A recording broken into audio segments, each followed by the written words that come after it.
Just how talented is this young man? An airplane accident caused him to lose his memory, and at only 18 years old, he wandered overseas to survive, becoming the strongest mercenary on Earth. But when he recovered his memories, it was 10 years later, and he returned home as an ordinary person.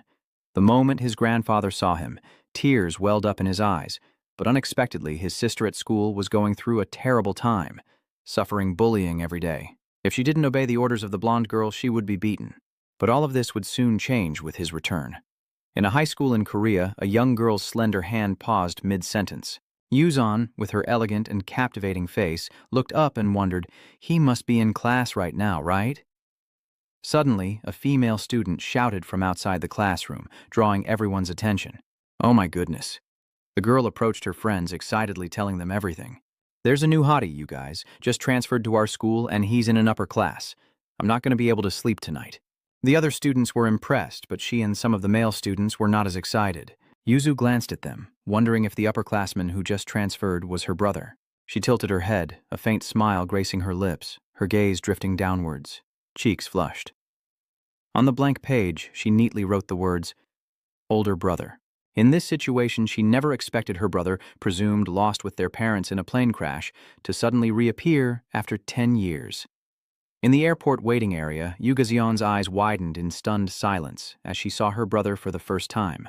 His aged hands gently reached out to touch Yu Yin's face, and the moment they did, tears streamed down his face as he choked back disbelief. Is it really you? You're really alive. Watching the two embrace, Yugazion wondered if that man was truly his brother. Their eyes met, and Yugon was taken aback, a faint smile playing on his lips as he realized something.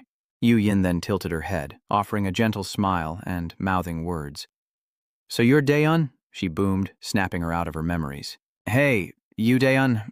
The blonde delinquent looks at her accusingly, arms crossed. How long are you going to make me call you?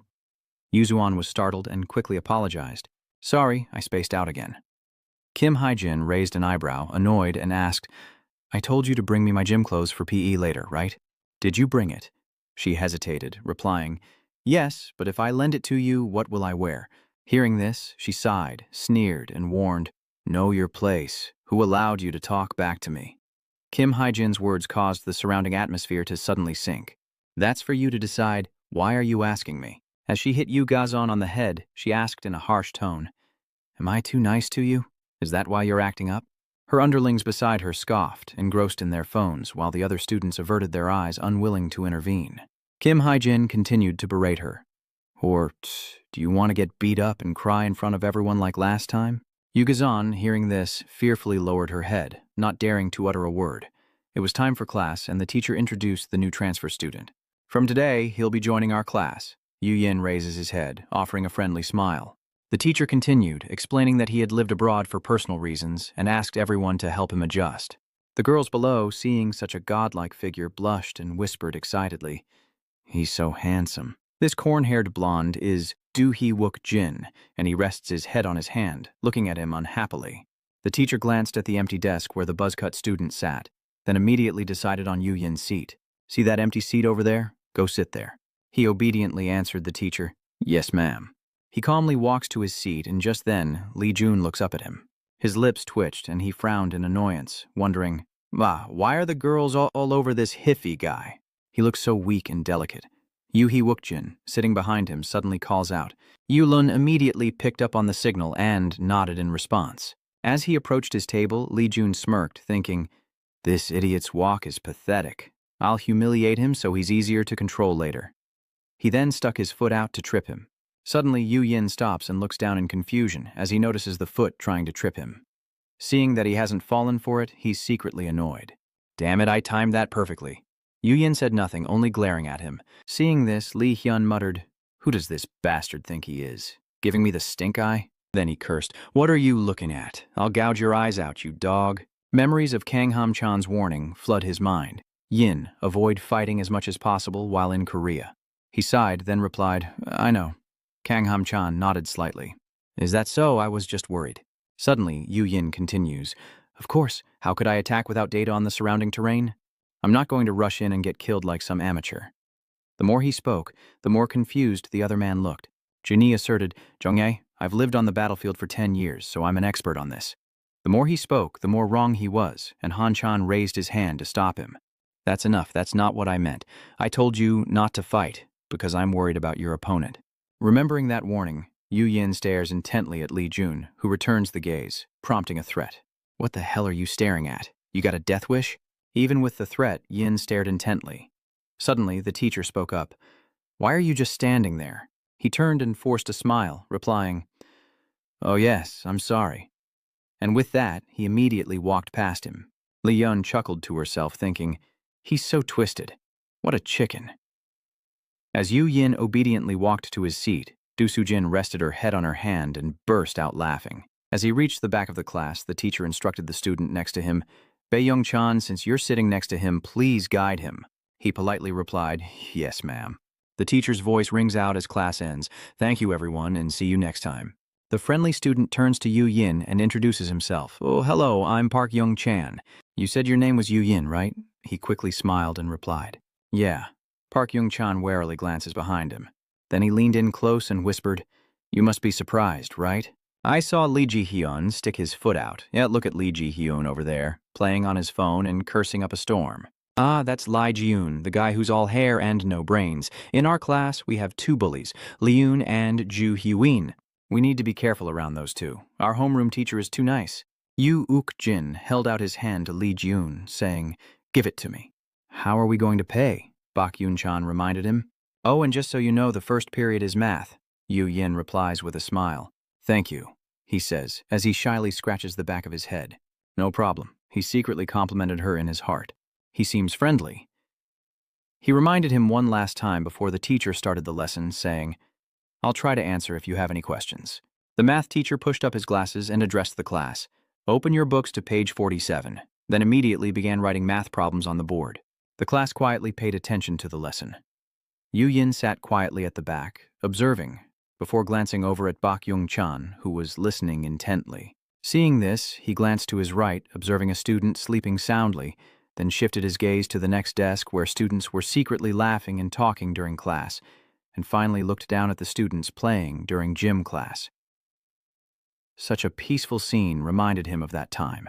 On the front lines, it was a constant battle in the pouring rain. Even when wounded or exhausted, he had to grit his teeth and keep running, wading through treacherous swamps and enduring grueling physical training.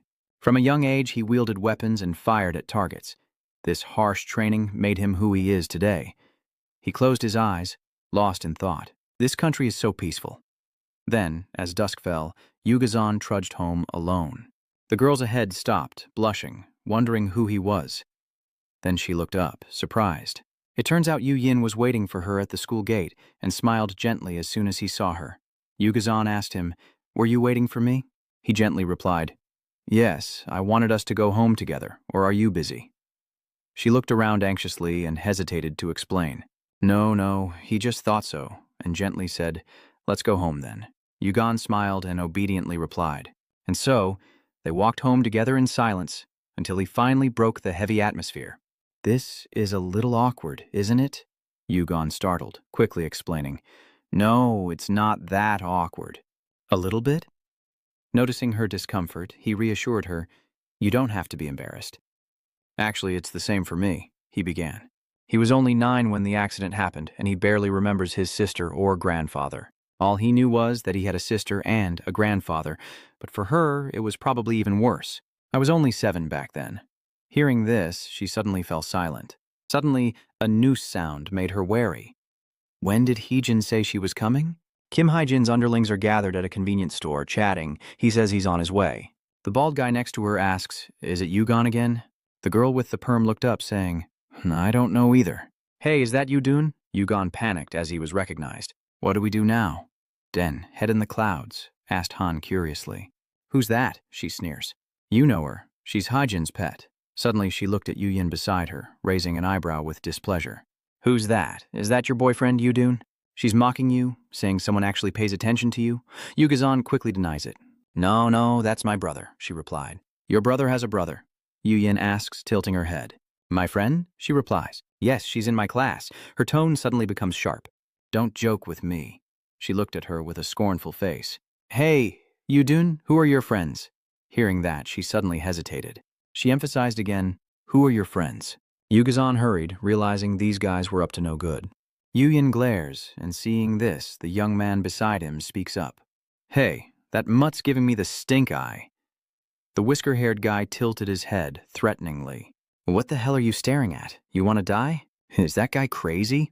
The bald one added. He's still glaring, Yu thought, his eyes narrowing menacingly. Are they trying to start something? The corn-silk-haired guy spat and stood up arrogantly, talking nonsense. He hasn't seen the coffin, so he won't shed a tear. He approached them and asked, Hey kid, do you know who I am? Trying to look cool in front of your girl? He said nothing, silently assessing him. For someone about to fight, he's full of openings. He doesn't keep his distance, exposes too many weaknesses, and has no weapon. Seeing this, he wondered, why is he so confident? Then an image of Kang Ham-chan flashed in his mind with the reminder, don't fight. He scoffed, deciding he should let it go. Seeing this, the strawberry-haired gangster lost it, grabbing his collar and raising a fist, yelling, How dare you ignore me, you dog? Yuzan interjected loudly. I'm sorry. My brother has lived abroad since he was little.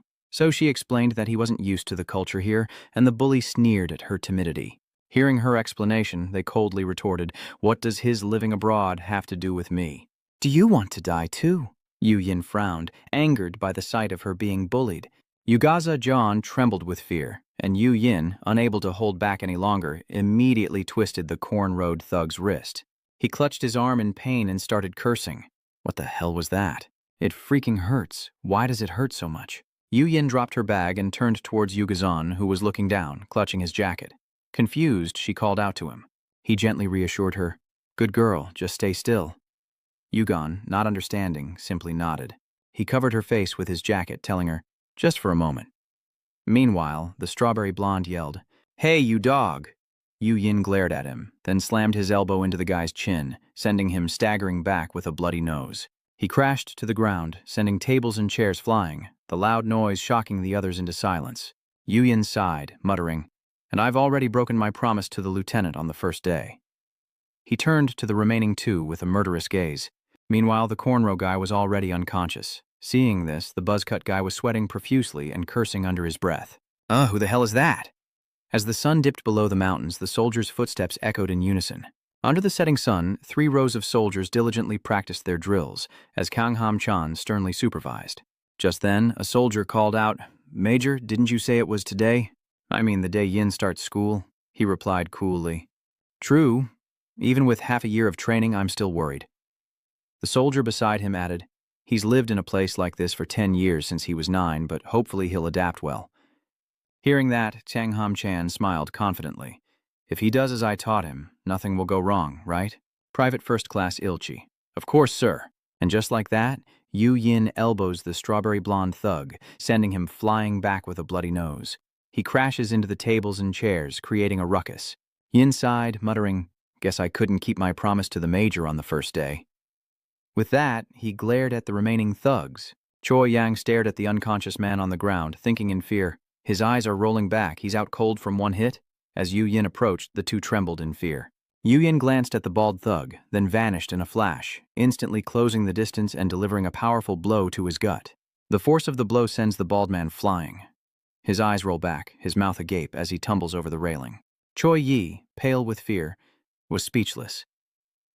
Yu turned towards her, his eyes filled with a murderous intent that sent shivers down her spine. Suddenly, Gon cried out in fear as Oba took off his coat and stared blankly around. Jian stared in shock at the 2 unconscious thugs, wondering what had happened. All he did was put on a coat. Yu glances at her, while Li Yang trembles, covered in sweat, as he coldly walks past her to check on him. Sorry, did I surprise you? She gasped. He suddenly stammers, Is there anything you want to eat? I'll buy you something from the convenience store. She quickly refused.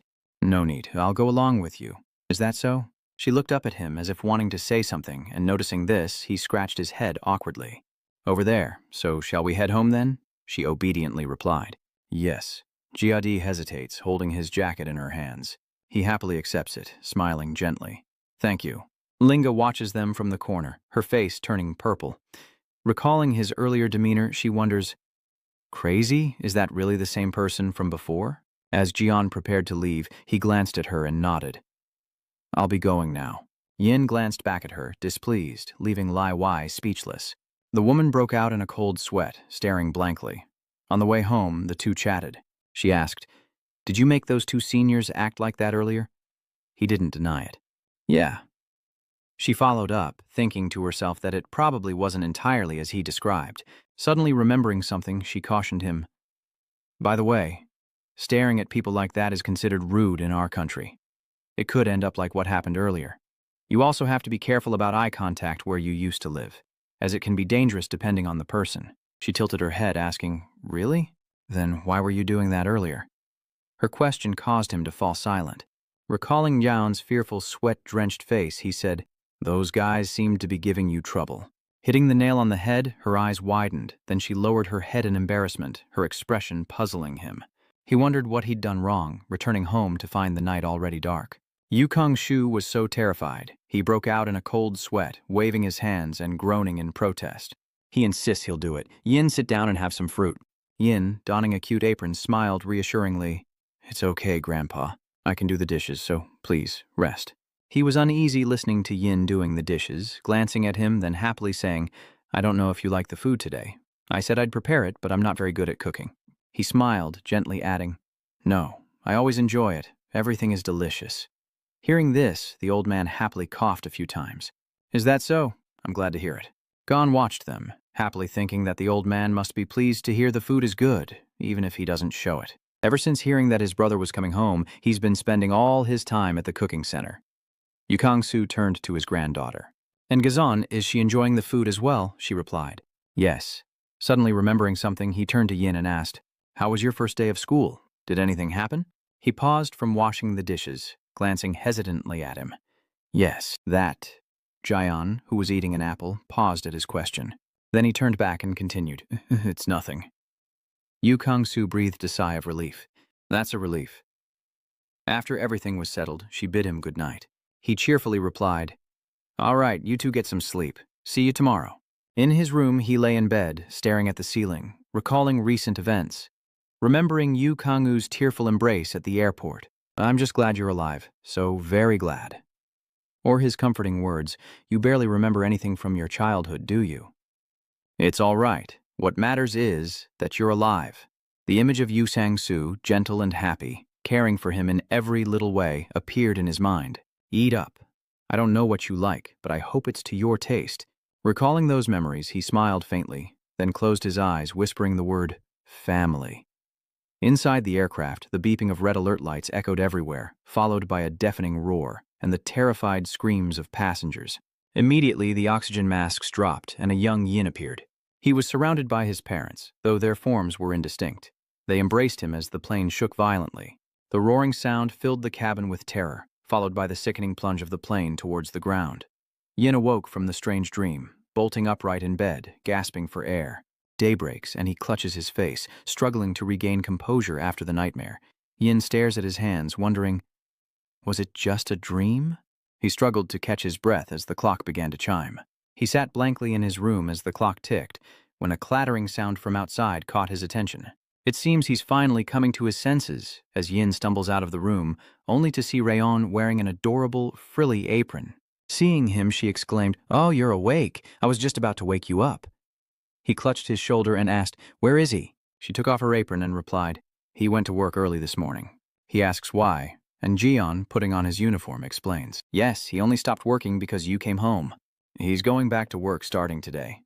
Hearing that, he simply grunted in response. She added, "I have to leave early today, so I'm heading to school first."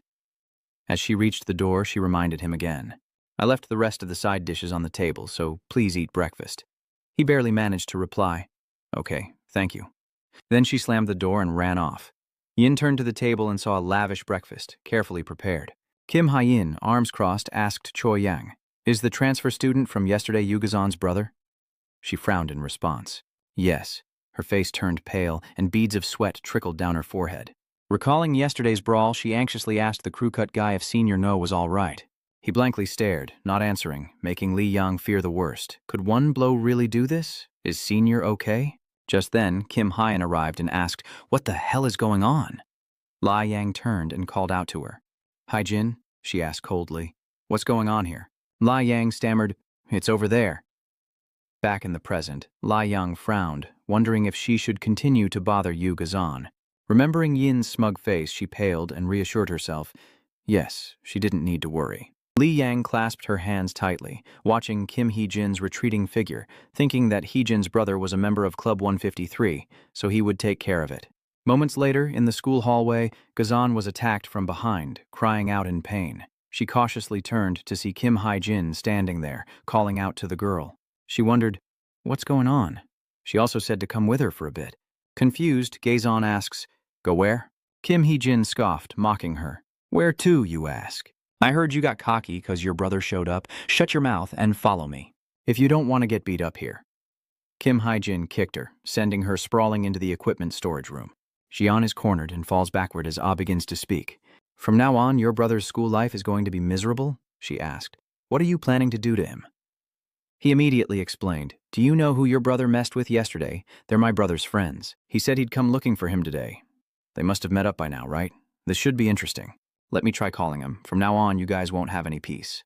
Jian was startled and confused. What do you mean by that? Kim Hee-jin then crouches down and continues. Your brother will pay dearly for what he's done. Defying me in this school? I'll be happy to see what happens to your brother. Hearing this, she suddenly turned pale and screamed in her face. He'll be fine. Enraged, she slapped her across the face, yelling, shut your mouth, you brat. Who told you to scream here? A purple bruise swells on her cheek from the slap, and Guyon, teeth clenched, sheds tears of anger and helplessness. She was doing this for me. Gritting her teeth at the thought, she abruptly stood up and ran forward, leaving the two dumbfounded. What's this? Where do you think you're going? Inside Yin's classroom, a commotion begins as everyone gathers, whispering with tense expressions. Lee Hyung and Yoo Hee-jin watch as about 3 thugs enter their class, led by the guy Yin beat up yesterday. Yu Yin stands up to face them. The two he beat up yesterday have come to his class for revenge, led by Kim Ki-soo.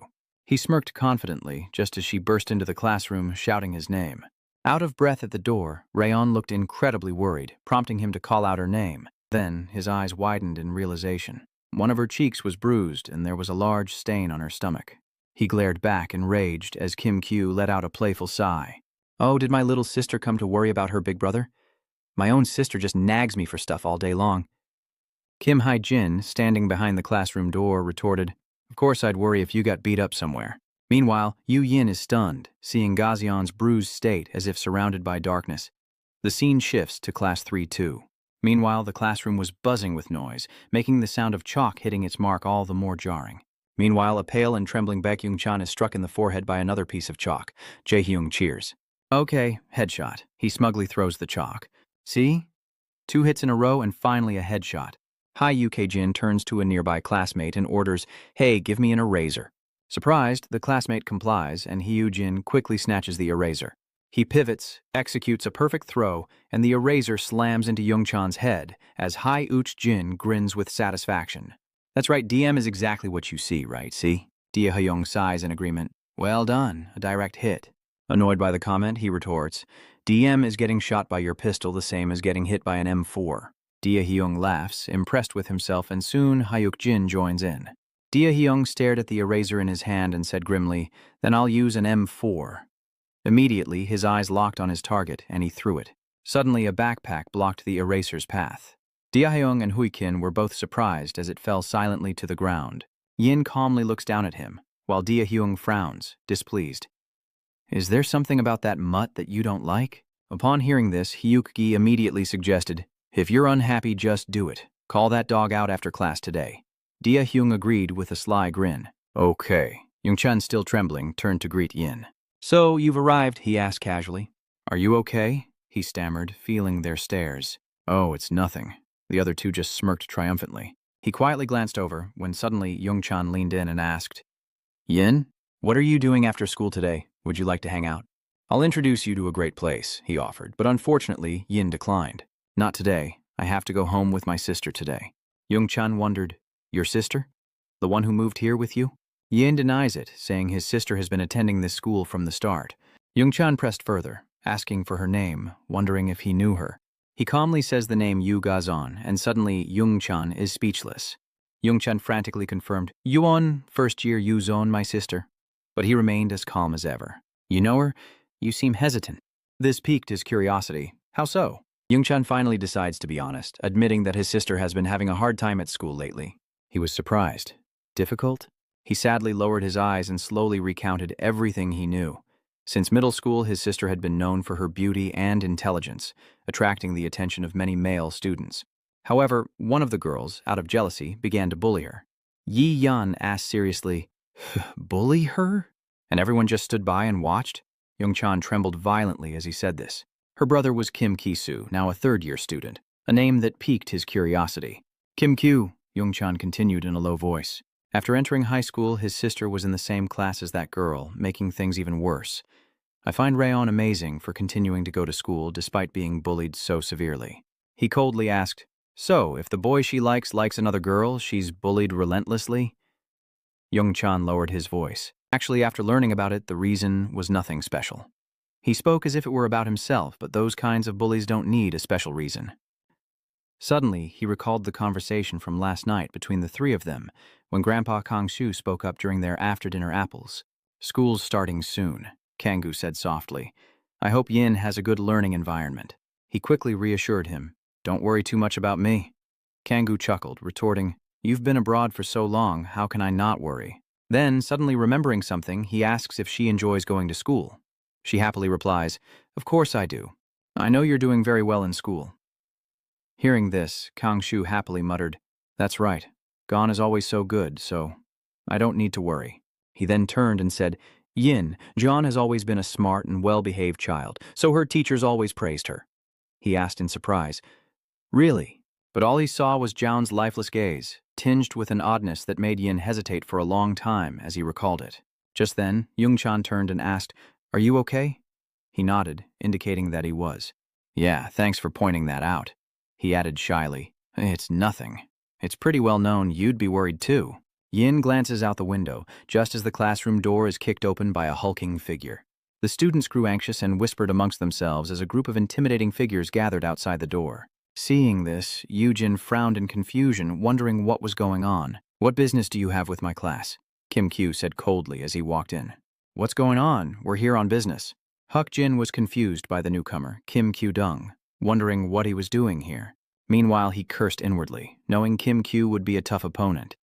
Just then, the bald man approached, reporting in a low voice, "It's that kid."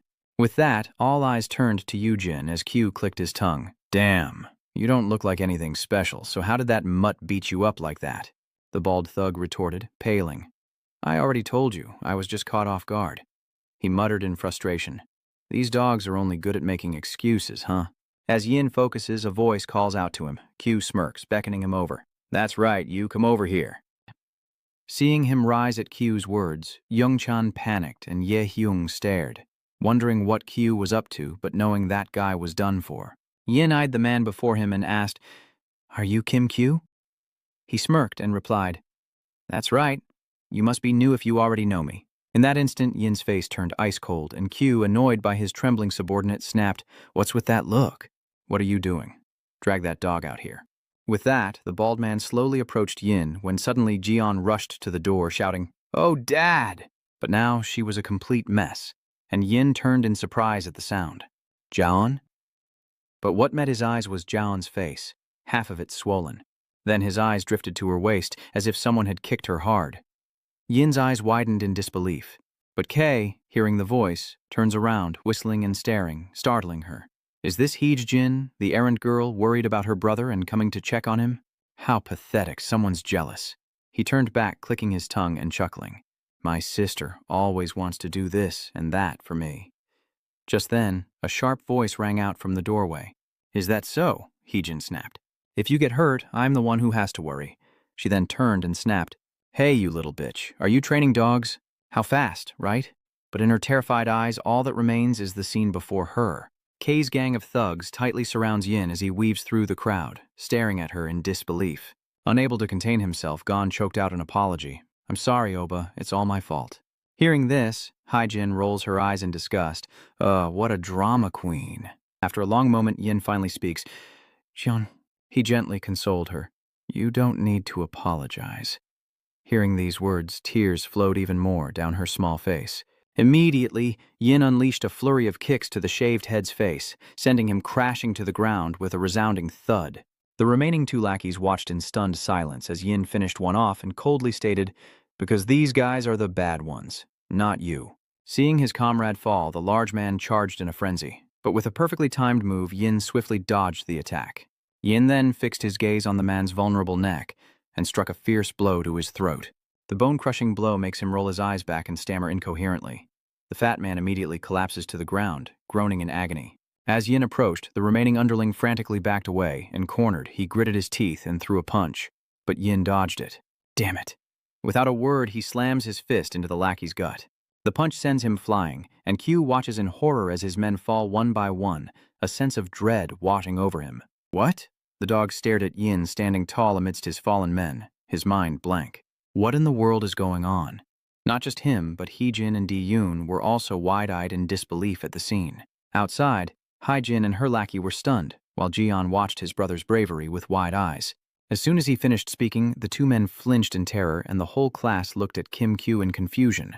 He spat, "You're a real piece of work, aren't you?" and glared at Yu Yin. Hearing this, he simply stares at him without a word. Insulted, Kim Kyu flies into a rage, charging towards Yin, cursing. "Damn you!" He kicks Yin in the head. "Ignoring me, are you?" he exclaims triumphantly. It hit, but no. Yin blocked Kim Kyu's kick, staring him down without a counterattack. Kim Kyu was furious, cursing his failure. Blocked? Then I'll turn the tables. He quickly switched legs to launch a surprise attack, but his trickery was no match for Yin's skill. He quickly switched hands to block it, and at that moment Yin grabbed the leg that was kicking him and pulled him closer. He throws a punch, hitting him square in the face, sending Kim Kyu reeling backward. He sat up, cradling his bloodied face, cursing a blue streak as he looked up. Yin stood before him, unmoving and silent, his cold gaze causing Kim Kyu to realize something. But it was too late. Yin unleashed a kick straight to his face, sending Kim Kyu crashing to the floor unconscious. The entire class was stunned, eyes wide with disbelief as Lee Hung and Yu Hee-jin paled, jaws dropping at the thought of Kim Kyu lying defeated. Yu Gazan and Kim Hee-jin were just as surprised as everyone else. Kim Hai-jin broke out in a sweat, thinking, "What is this? What's going on?" Yin approached Hee-jin and Choi-yang, sending shivers down their spines. Would Yin really look at them with such an emotionless face? He clenched his fist, and Kim Hee-jin's eyes widened in terror. "Am I going to get hit too?" Just then, Jaon grabbed Yin's hand and pulled him back. "Oh, stop it, brother." He turns to Jaon and begins to ask, "I hear you're still being bullied by these kids." Yin continued to look sternly at his sister. "Weren't you just bullied?" With a bruised cheek, Ji-yeon looked at her brother, confused, wondering how he knew. Gon knew that meant another fight for her sake, so she gripped Yin's arm and forced a smile. "I'm okay now, really. So let's just stop here, okay?" She tightened her grip on Yin's hand as she spoke. Yin quietly responded that he understood. "Let's go." He turned and gave his little sister a gentle smile. "I'll take you back to class." With that, he headed straight for the door. Ji-yeon scurries after him, yes. The two walked off together, and the class erupted in excited chatter. "Wow, amazing. What just happened?" Kim Kyu's group was defeated by one person. In the corner of the classroom, Lee Ju sits on his desk, dumbfounded. That new kid is crazy strong, he thought to himself, relieved that he had narrowly escaped. Meanwhile, Baek Young-chan sat frozen, speechless. Kim Hai-jin was furious about what happened, cursing under her breath, "Useless bastards." Her cronies lay scattered on the floor as the two brothers walked through the school hallway. Ji-yeon spoke first. "Looks like you're a good fighter." "I was really surprised," Yin continued. "Yes," she sighed softly. "It's always because of me." Yin paused. "What?" She lowered her head, her words laced with guilt. "Because of you, I had to fight yesterday, and I have to fight today," Yin chuckled. "What are you talking about? Of course I had to do it." Hearing his answer, she looked up at Yin in surprise, who paused for a moment before beginning his story. "Where I used to live, most people only thought of themselves and how to survive. They didn't care about others as long as they were okay. But even those people can act differently sometimes." He turned to Gon and continued. "When it involves something like family, it's different." Upon hearing his brother's words, Ji-yeon hesitated. Family? Images of Yin's fierce battles flashed through his memory. Smoke everywhere. Gunshots and explosions rang out without end, as everyone fought tooth and nail for their lives. From behind the trees, a figure emerges, and as Yin turns, gun raised, he sees a father shielding his terrified daughter, who clutches a teddy bear. So he was curious about what this thing called family was like? Guyon's words pulled him back to reality. "He says he doesn't remember his grandfather or his sibling very well," he replies honestly. "That's right, I still don't remember clearly, but it's clear that we're family. Yin answers firmly with a bright smile as Jian looks back at him, her cheeks flushed. The two stared at each other until the whispers of other students snapped her back to reality. Jian walked away, holding up both hands. Okay, Oba, you can go back to your class now. Yin was surprised, asking, didn't you say you'd walk me back? Jian points to his class sign and says they're here, then asks, really? She waved goodbye to Yin sweetly. I'll head into class now. He then rushes into the classroom, leaving Yin alone with a smile, and as he enters, the class falls silent. Everyone understood and silently made way for him to get to his seat. LJ Huyung then flattered him, saying, hey, that was an awesome fight. What did you learn where you used to live? Du Haiyu Kijin chimed in. I thought it was a high-class massacre. Kim Q ran out like a fleeing dog. Yin returned to his seat and you two were still shouting, so cool. Young-chan glanced at Yin before speaking directly to him, then quickly lowered his head, timidly saying, you looked really cool. Yin chuckled, while Kim Q slammed his fist on the table, making his underlings tremble. He cursed under his breath. That dog. Something's different about him. His aura or his fighting style? Everything. Kim Hee-jin then spoke up. Are you just going to stay like that forever?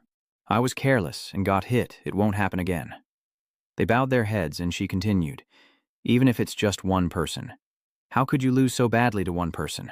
Kim Q slams his hand down again, shouting, Kim Hee-jin, can you be quiet for a moment? If that's how you feel, why don't we just fight? Why are you frowning like that? Why take your anger out on me just because you got hit? Kim Q gritted his teeth, asking in a low voice. What?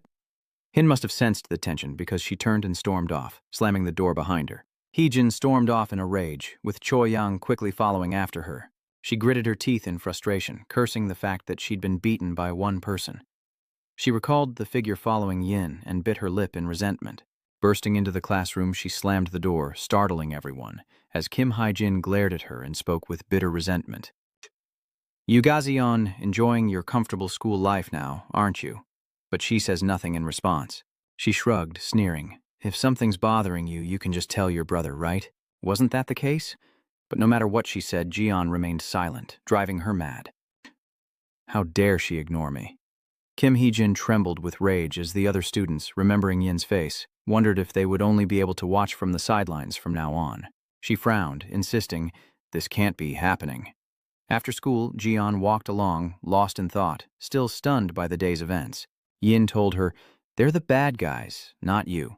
He looked at her after dealing with the bullies, smiled, and affirmed that they were family. Jian couldn't quite believe what was happening to her. Could she finally go to school without being bullied? She remembers Kim Hee-jin always ordering her around, saying, hurry up, I'm starving. Her small, frail frame carried all the snacks she had to buy for them. Or the time that girl grabbed her hair in the locker room and cursed her out. Hey dog, who told you to talk back like that?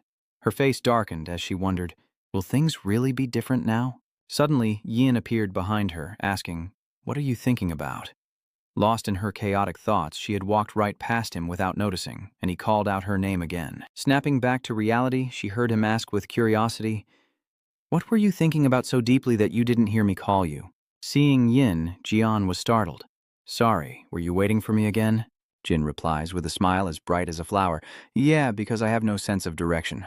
Jian couldn't believe his eyes and asked in confusion, really? Seeing this, she invited Yin. Well, since we're on the way home, let's stop by the supermarket to buy some things. He was a little confused, wondering why she needed to buy something. Gon grins, thinking her dad will be starving if he's late. Preparing dinner will make him happy, so the two head home from school together. Behind them, Hee-jin and Lai Choi-wai seethe with resentment, muttering, "You Gazan looks awfully happy."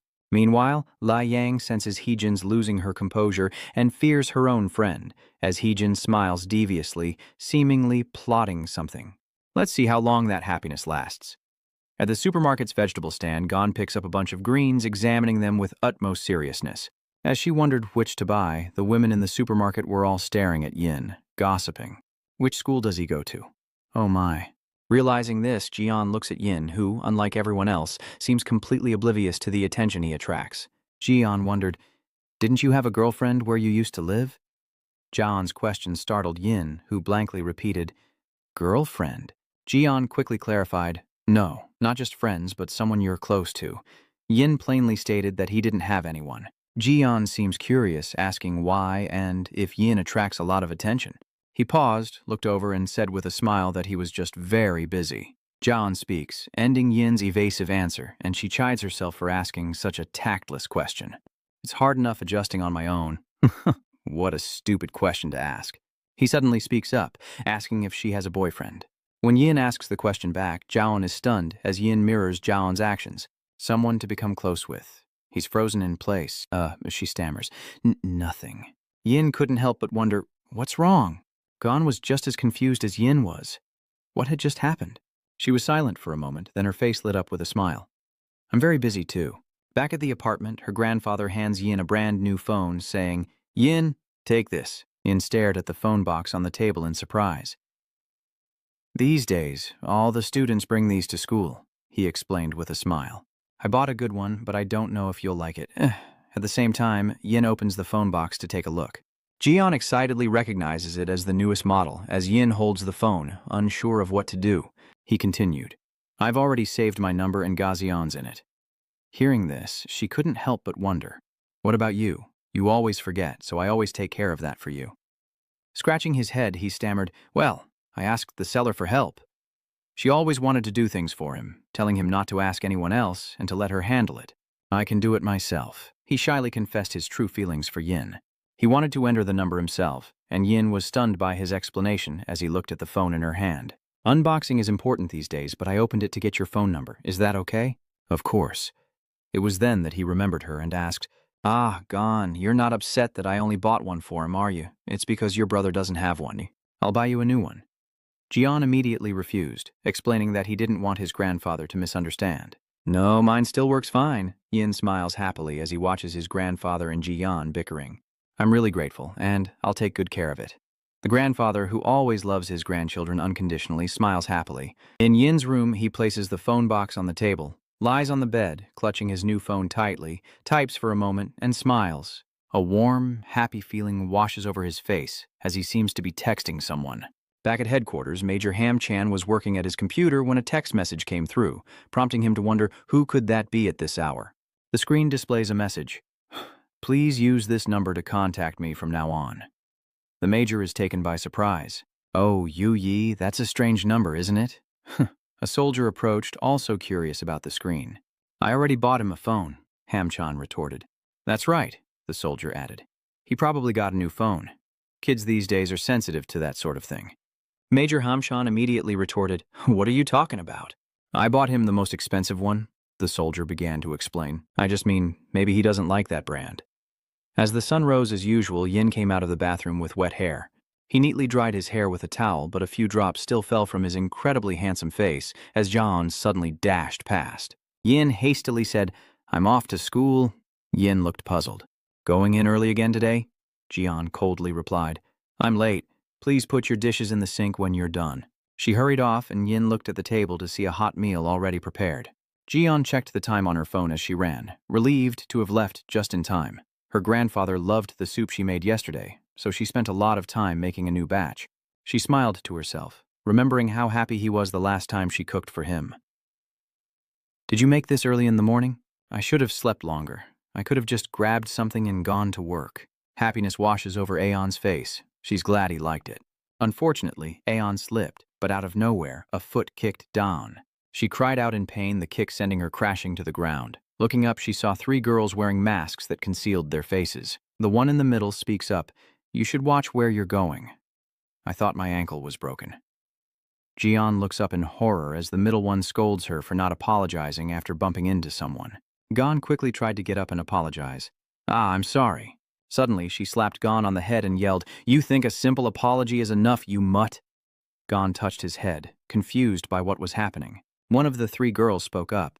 Hey, I've been bored since this morning. How about some karaoke? The other 2 responded. Sounds good. I need to warm up my voice. The girl in the middle sat down across from her and spoke. Why don't you come with us? She suddenly realized. That voice.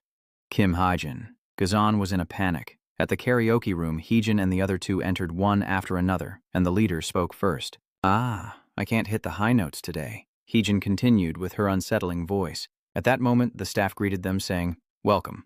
The employee brought in cleaning supplies, wondering how energetic these kids were these days. Why were they screaming while singing? Doesn't your neck hurt? I'm opening the door. His face pales as he sees a female student lying motionless on the floor, covered in wounds. It was gone. The employee quickly asked if the student was all right. Hearing the employee's voice, Jian suddenly stood up, and with her body covered in wounds, she carefully placed her books, trampled by Hee-jin and her friends, back into her bag. The employee knew this situation was far from okay, but Jian simply bowed. The staff member quickly offered help, saying he would call 119 right away. She trembled, each word a struggle, and staggered forward. I'm okay. She staggered away, ignoring the employee calling after the student. In class, the teacher asked where Jian was, and a female student replied, "She's not here today." She glanced at Gon's empty seat, wondering, what's going on? She's not one to skip school without saying anything. Meanwhile, Hee-jin sits there, smiling with satisfaction. Sitting next to her, Lai Choi-yang fidgets nervously. "Hee-jin, are you okay?" She feigns ignorance, asking what could possibly be wrong. Hai-jin secretly rejoiced, thinking that someone so insolent needed to be taught a lesson every now and then. Lai Choi-young seemed unable to keep her composure, though it was a bit creepy. Hee-jin, applying makeup, glanced over and said, "Hey, why are you talking nonsense? What does Gon not being at school have to do with us?" Lee Choi-wai forces a laugh, playing along. "That's right. It has nothing to do with us, does it?" Hee-jin seemed to hold victory in her hands, completely satisfied with her scheme. The school bell rings and Yin waits at the gate as usual, standing there as the crowds thin, until almost all the students have left. He keeps waiting for Jaon, unaware that she didn't come to school today. He tried calling Jaon, but she didn't answer, leaving him to wonder if she had gone home already. In her dark room, Jaon ignored Yin's constant calls, hiding and curling up in her blanket, trembling slightly. Yin arrives home and sees Jaon's shoes inside. So, she's home. He sets down his bag, lost in thought. He walks to her door and knocks. Knock, knock. "Jayon?" After a moment of silence, Jayon spoke from inside the room. "Dad, are you back?" Hearing this, he asked if she was home, to which she weakly replied. "Oh, were you waiting for me today too?" Yin added. "Yeah, I don't really know my way around here yet, and you weren't answering your phone." She quickly apologized. "Sorry, I was asleep and didn't know." With his keen senses, Yin quickly noticed Aeon's voice beginning to tremble. Something was wrong. "Jian, can you open the door for a second?" She immediately refused. No, I can't. I'm a little tired, so I'm lying down. Something's not right with Aeon's voice." Yin pressed his sister. "You don't sound well?" But Gon still wouldn't let Yin into her room. "No, I just have a slight fever. I'll be fine after I wake up." Not wanting to push her, Yin relented. "All right, let me know if you need anything." Gon obediently replied, "Yes." Yin went to grab his bag, wondering if he should buy medicine first, but stopped, noticing Aeon's shoes by the door. The white shoes were stained with dirt and something red. Yin realized it was blood, and his eyes widened. Looking at her shoes, he seemed to understand what Aeon had been through, just as a cry of pain echoed in the room, illuminated by the golden light streaming through the window. Yin asked gently, "Does it hurt a lot?" But Jian quickly reassured him. "Oh no, it just stings a little." He said with concern, "You have to be careful." Suddenly remembering something, he asked, "You said you fell down the stairs to avoid a bicycle?" She softly replied. Yin agrees, saying it's better to crash into the bike. Jian could only offer a weak smile, prompting him to look into her eyes with concern. "Are you sure you don't need to go to the hospital?" Dune trembled with fear at his question. Jian casually replied that she was fine, but inside she was panicking. If she went to the hospital, they'd find out she wasn't injured from falling down the stairs. She recalled what happened this morning in the faculty lounge, as Hyjin asked uncomfortably, "Oh, what did I even do?" Jian was utterly bewildered by her words. "Why are you asking me if she got beat up?" she retorted, indignant. "It was you." She refused to admit fault, insisting on her claim. "It wasn't me." Jian, enraged, shouted, "Even though you're wearing a hat and mask, it's clearly you. Your voice and tone, too," she continued. "Besides, you always bully me." Therefore, Heejin indifferently retorted, "You didn't see clearly, you're just assuming it's me, right?" "Why do you say our relationship isn't good?" the teacher asked meekly. "Did you see the face of the person who hit you?" John hurriedly explained to the police that the face was covered, but it was definitely Heejin. Nothing certain, causing Kaio's mother to erupt. "What exactly are you doing? Calling the police without being sure do you think my son is a criminal?" Seeing this, the teacher interjected, "Madam, please calm down," she angrily retorted. "Can you stay calm now?" Gion wondered to himself, bewildered. Why was it so clear that it was Heejin? But seeing the police officers, she grew more frustrated, asking, "Why doesn't anyone believe me?" she angrily demanded.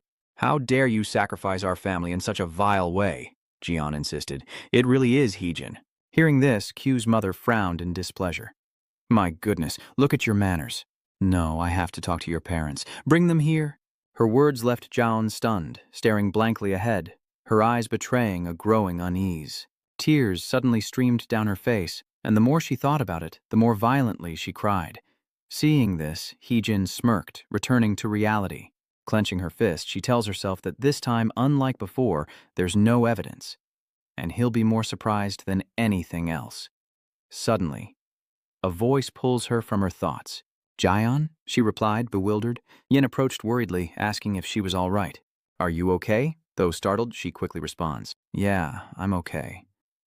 Hearing that, he breathed a sigh of relief and said, Luckily, nothing's broken or fractured, but the bruising is pretty bad, so it's going to be rough for a few days. Gon sadly replied, Yes.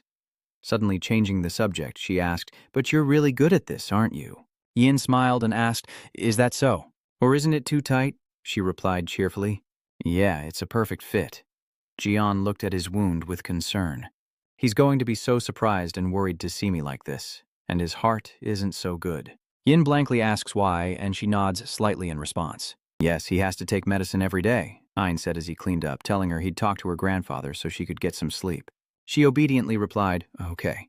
After bandaging her up, he turned to leave the room, when suddenly she called out to him with a bright smile.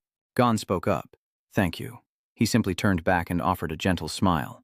A sense of unease washes over him as he tells himself he was right not to tell him. He's just a student like him. There's nothing he could do. After leaving her room, he stood silently in contemplation, when suddenly Yin unleashed a terrifying aura. Meanwhile, at a bustling bar filled with loud music, a worried voice suddenly broke through. The rumors about what happened at school yesterday are spreading fast. Q is furious when he hears, I heard you were taken down by one person. The room falls into an eerie silence. The two-toned-haired guy angrily asks, Q, are you really going to let this go? Honestly, the problem is that you underestimated him. Things would have been different if you'd been more careful. And if you let this go, you'll be judged for it, said He Wook Jin. Yang Shik chimed in, suggesting that the guy wouldn't stand a chance against a group. Q felt a flicker of doubt hearing his friend's plan. Even though he's a nobody, I can't just let it go. After careful consideration, he shouts, All right, let's do this as a team, not one-on-one. Hearing Kisu's words, his friends grinned with satisfaction, looking forward to their revenge, and Q excitedly declared, Let's beat that dog up good tomorrow. Suddenly, his sister called, and Kisu answered with a cold and annoyed tone. What? Haijin asked. Are you still fighting at the base? He coldly asked, threatening to hang up if she didn't explain. She hurriedly replied, I saved your reputation. Hearing this, Q asked, confused, What nonsense are you spouting? Heejin then began to recount her accomplishments. I laid my hands on her quite a bit today. Kisu, intrigued, asks what happened next. Oh, she's afraid I won't believe her, so she's quick to confirm. Honestly, if someone messed with his sister like that and he didn't do anything, it'd be too humiliating, wouldn't it?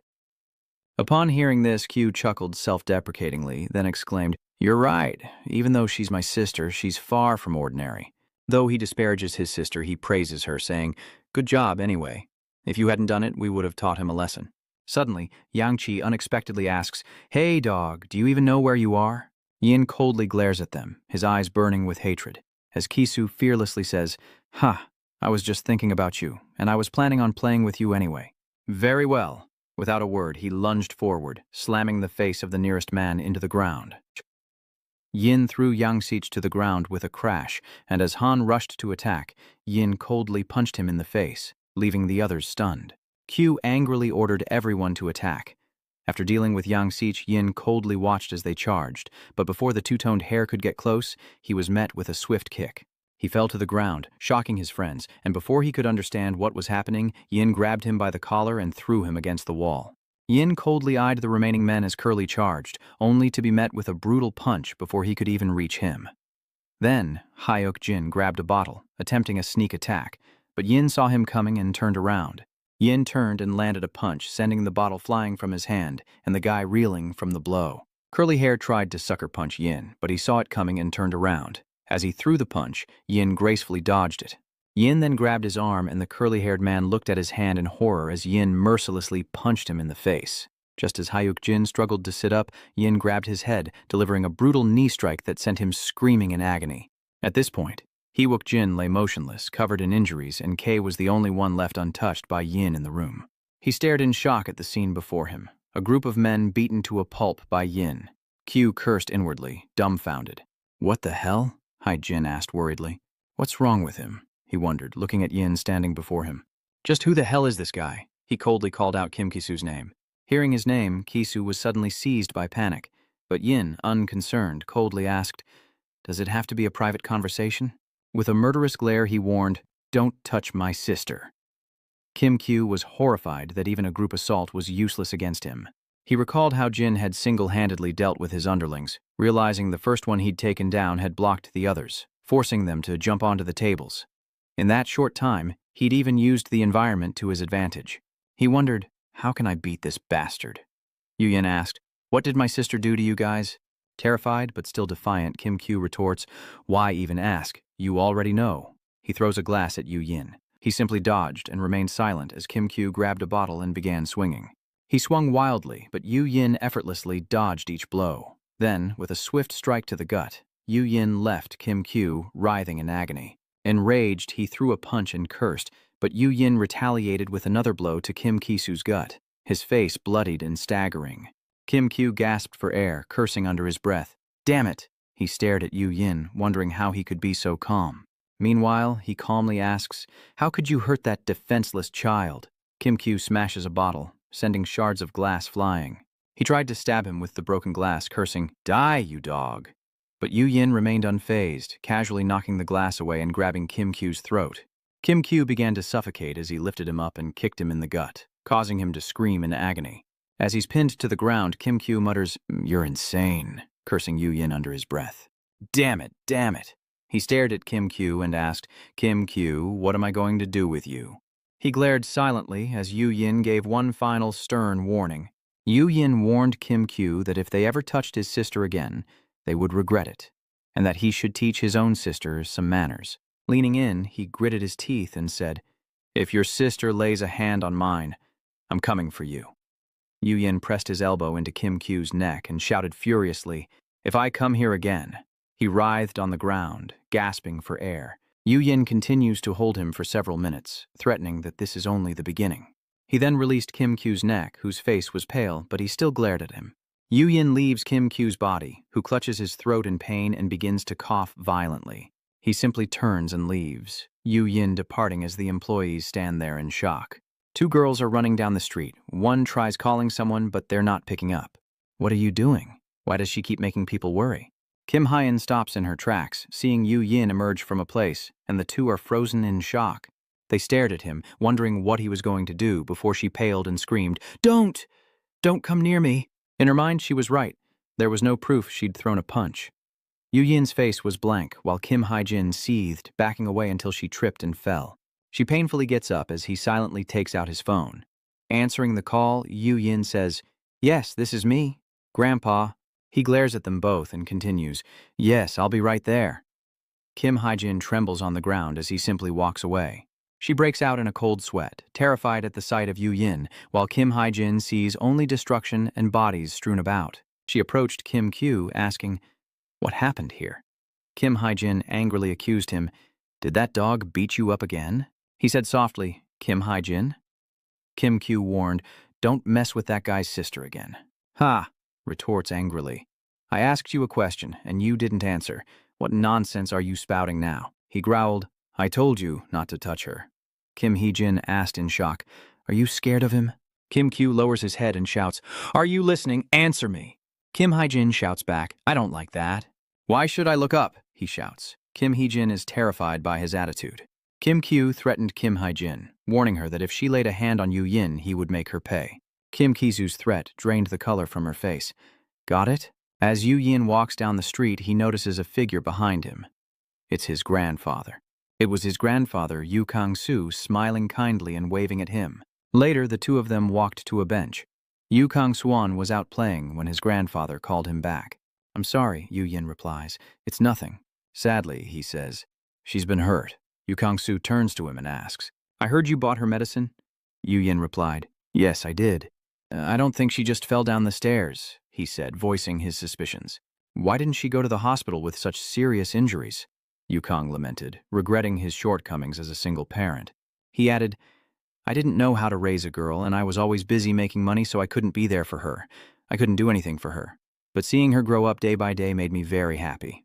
Yukong-su concludes that she's done more for him than he's ever done for her, adding that he lost everything after the accident. Yukong-su said that Yukong-gu helped him overcome that loss. Seeing her injured was heartbreaking, but she wouldn't say why. He decided that since he wasn't good with words, he would remain silent. Yukong-su laments. She grew up without talking much to her parents, so how could an old man like me ask? Yu Yin responds, Grandpa, I haven't lived here long, but I know you care deeply for Joan. Yu Yin says that Joan loves him very much too. Yukong-su is surprised, and he smiles gently at him. Yu Yin reassured Yukong-su, Don't worry, Grandpa, I'll protect her at school. He smiled and said, It's good to have you by my side. Yukong-su tells him that he's very happy, as Kisu sits injured in his hospital bed at Tudu Hospital, frowning. Innie and his wife stood by the bed, and he said, Wounded this badly. He casually added, I knew you'd get beat up eventually. Hearing this, his wife angrily retorted, How can you say that when our son is like this? Is this our fault? It's the fault of the one who did this to him. She then looks over at Heejin. And look at Haijin's hands. In sighs, annoyed. Kisu's mother worriedly instructed, Make sure you get good treatment, okay? Kisu replied, Yes. With that, his mother put her hands on her hips and headed out the door. Your mother will teach him a lesson. As the door closed, Kisu's tone changed. Hey, Kim Haijin, are you crazy? He asked. What nonsense did you tell my parents? You got beat up and ratted to Dad? How embarrassing, Heejin retorted. So, what am I supposed to say? My arm's broken, you're in the hospital. How do we keep that a secret? Q frowned suspiciously. He's the one who broke your arm? Confused, Heejin recalls slipping and breaking her arm. Of course, it was all his doing. Hurriedly gets up, Get some rest. Haijin smiles smugly, knowing who the winner will be soon enough. Q frowned, not answering. As she left, her mother said, I've contacted your father's section chief. Why are you so surprised? Why would you do that? Why did you have to make such a big deal out of it? You could have just left it to the school. Q's mother raised her voice in annoyance. It's Saturday. How could I possibly wait any longer? She asked, annoyed. And what kind of punishment will the school hand down? Suspension or expulsion? Is that all they're doing? And B frowned. Do you even know who his father is, telling him to do this? Q's mother replied calmly. I know roughly. He's backed you up plenty in the past. I've told you everything. He said he'd take care of it. Imbi remained silent this time, as if contemplating something. Hearing everything, Haijin thought to herself, Chief Cha is terrifying. That dog is as good as dead. Elsewhere, someone played with a lighter in their hand. Leaning against his car, Du Shich smokes as one of his men complains, Shh, how embarrassing. We're going after some kid. Someone spoke up, warning, Hey, cut it out. The boss can hear you. Duzich heard everything but betrayed no emotion, then cursed, Damn, this is insane. At that moment, Dudich confirmed in the car, So, Madam wants me to take care of the kid who hit her son? Over the phone, Q's mother insisted that Chief Cha handle it personally, not some underling. Dusich was dumbfounded as Mother Chu's bitter tone continued.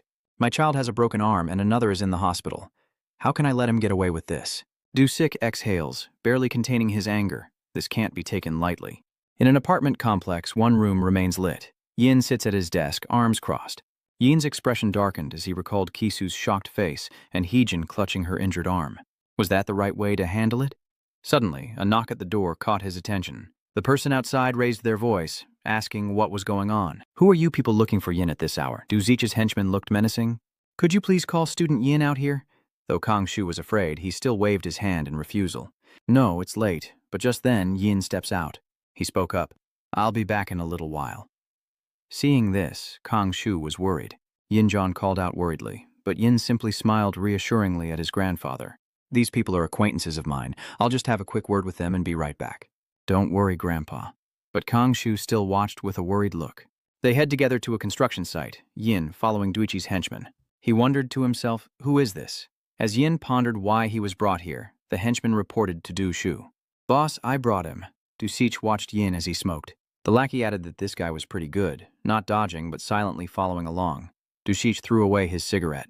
Is that so? Then let's get this over with. The lackey then pulled out a club, yes sir. He told him to hold one of his arms.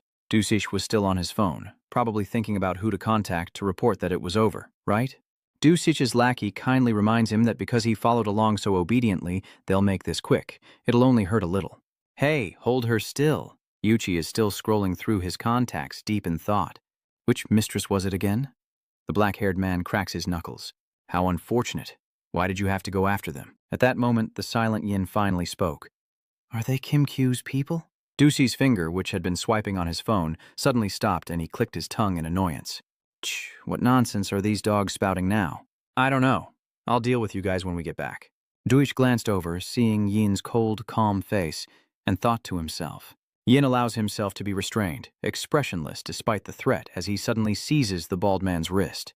He easily pulled him up and held him with one hand as Yin smashed his elbow into the bald man's face. It was then that Dusich was startled by the sudden turn of events as the remaining subordinate raised his club. The dog, Yin quickly ducks to avoid the blow. Enraged, the thug tries to swing again, yelling, I'll beat you to death. Yin swiftly moved in, causing Dusi to wonder if he planned to catch the bat. As the bat swung, Yin caught it, delivering a backhand punch to the thug's chin, followed by a knee to the gut. Yin seized the lackey's head and effortlessly slammed him down, as Yusi calmly noted that his punch was well trained. Just then, the bald thug managed to grab Yin from behind, holding him tight and gritting his teeth. Damn you, you son of a bitch! How dare you knock me down? Yin remained calm as ever.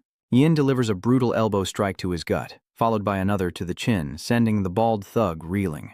Do It, watching Yin effortlessly take down his men, realizes this kid is more than just book smart. He's been in plenty of fights. Now Yin finally turns to face him as Do It speaks. You're not just some ordinary high school kid, are you? He scratched his head as he approached. I'm getting old. Why would I lay a hand on a high schooler? Yin remained silent, inwardly noting how suspicious this man was. The two edged closer, and Du Shi suddenly threw a punch, but Yin dodged it. Du Shi smirked with interest as he began to throw a flurry of punches. Yin quickly dodges, ducks, and weaves, his face a mask of concentration. Yin observes Juzi's flank, continuing to evade his attacks. But just then, a punch swung close to Yin's face, and Du Shi smirked with satisfaction. As the punch flew towards Yin's face, he managed to block it just in time, leaping back. Dusich marveled at this, wondering how he managed to block that blow. Wen remained silent, looking down at his wrist, now swelling from the block, and realized that his opponent had intentionally allowed him to defend. Dusich then questioned, I thought I could take you down easily, but who are you really? Yin calmly replied, just a normal high school student. Dushi smiled, but inside he wondered how Yin could be a normal high school student. His fighting skills were on another level. He observes Yin, calculating how to block the attack while simultaneously countering, a feat only possible with extensive combat experience against formidable opponents. Duich wondered how a high school kid could be so experienced, then saw Yin raise his hand, readying himself. He laughed, Little punk, are you finally ready? Excited, Dusich lunges forward. Then I'll give you a real fight. Yin blocks Dusich's arm with one hand, forming a fist with the other, ready to strike back, landing a powerful blow aimed at Dusich's face. But he dodges it. Duich retaliates with a swift punch, but Yin blocks it, seizing the chance to strike at Duich's stomach. Dusich realizes this, grits his teeth, and thinks, You dog. Yin swiftly dodges another punch and attacks with his other hand, landing a painful blow straight to Dusich's face. Now he understands. Yin intentionally didn't dodge, so he could block his attacks and retaliate. Enraged, Duich's veins throbbed. Gritting his teeth, he threw a punch, thinking he'd overpower Yin, but Yin blocked the attack once again. Startled, Du saw the fearless look in Yin's eyes as he swiftly punched Du's face and followed up with a blow to the stomach. Yin lands another blow on Dusich's back, and he's not done yet.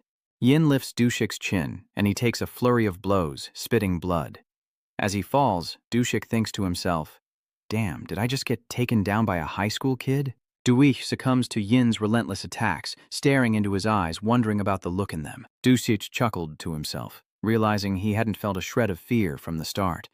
Whoever this kid was, they'd messed with the wrong person. Meanwhile, at the councilman's location, two bodyguards stood guard as Kay's mother anxiously asked, Why haven't we heard from Chief Cha?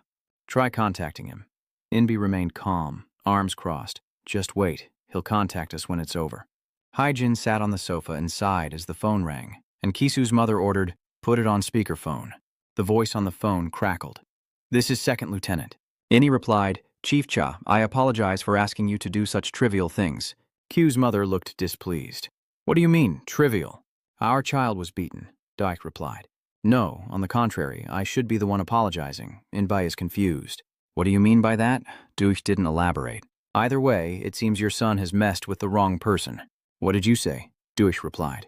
I was beaten by him. Einby froze, thinking in disbelief. Chief Cha, who can handle anything, was taken down by a mere high schooler? Dusick's tone is certain. He's strong. Just then, the door to the room creaks open. They both turned to see the two guards lying defeated on the ground, a sight that left Kisu's mother and Inbi speechless. Haijin's eyes widened in shock as Yin entered the room. Meanwhile, Dusick spoke on the phone. Well, he's no ordinary high schooler. The council chamber doors slowly closed, leaving behind the two guards who had been beaten to a pulp. As Dusick spoke, a sudden sound came from the phone. He frowned. Already there? What is this kid even doing? Dusick leans back sighing, realizing he's been beaten by a high schooler and this has to end. At that moment, Yin appeared in the councilman's room. Heejin paled upon seeing him and quickly stood up. Seeing this, Kyu's mother shouted, "So it's you, the kid who did this to my son." Ini spoke up to remind her. "Stay out of this," Kisu's mother snapped. "What?" Ini asked Yin. "How did you even get in here?" He casually replied, "There were only a few people blocking the way." Inbi frowned, realizing that not only the chief was taken down, but even the guards outside were defeated. More importantly, he recalled what Du Xi had said. It seemed the councilman's son had messed with the wrong person.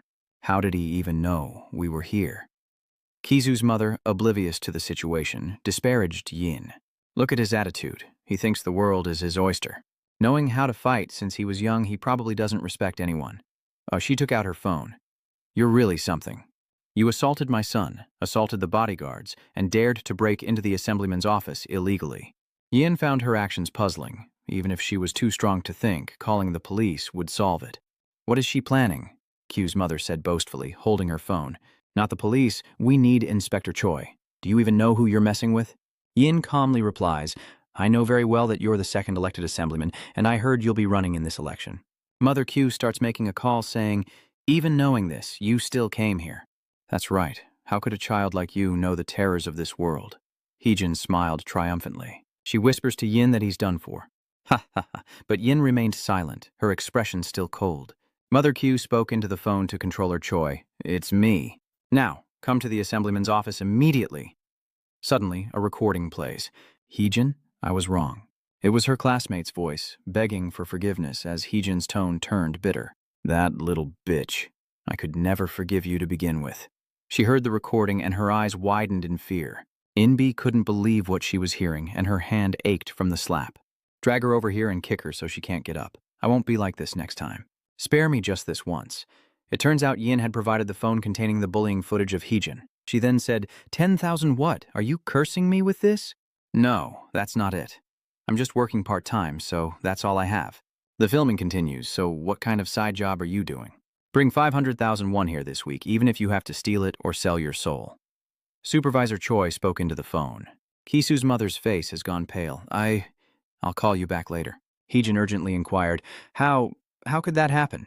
Yin remained silent, recalling the USB being plugged into the councilman's computer. On the screen, data is being transferred via the USB drive as Yin, masked and hatted, waits with an unreadable expression.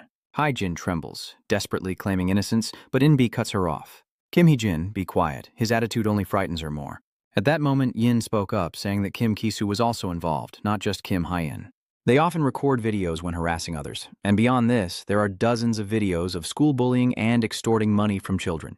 He continued, "Shh, there's even a video of my sister being beaten in a karaoke room."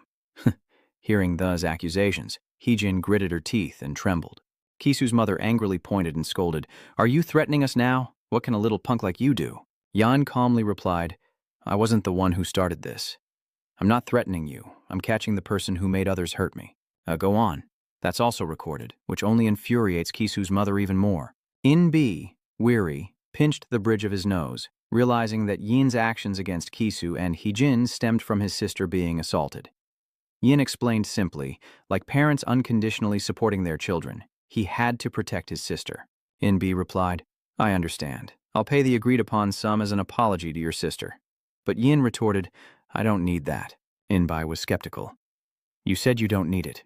He questioned, "Then what do you want? You want my son to apologize to your sister."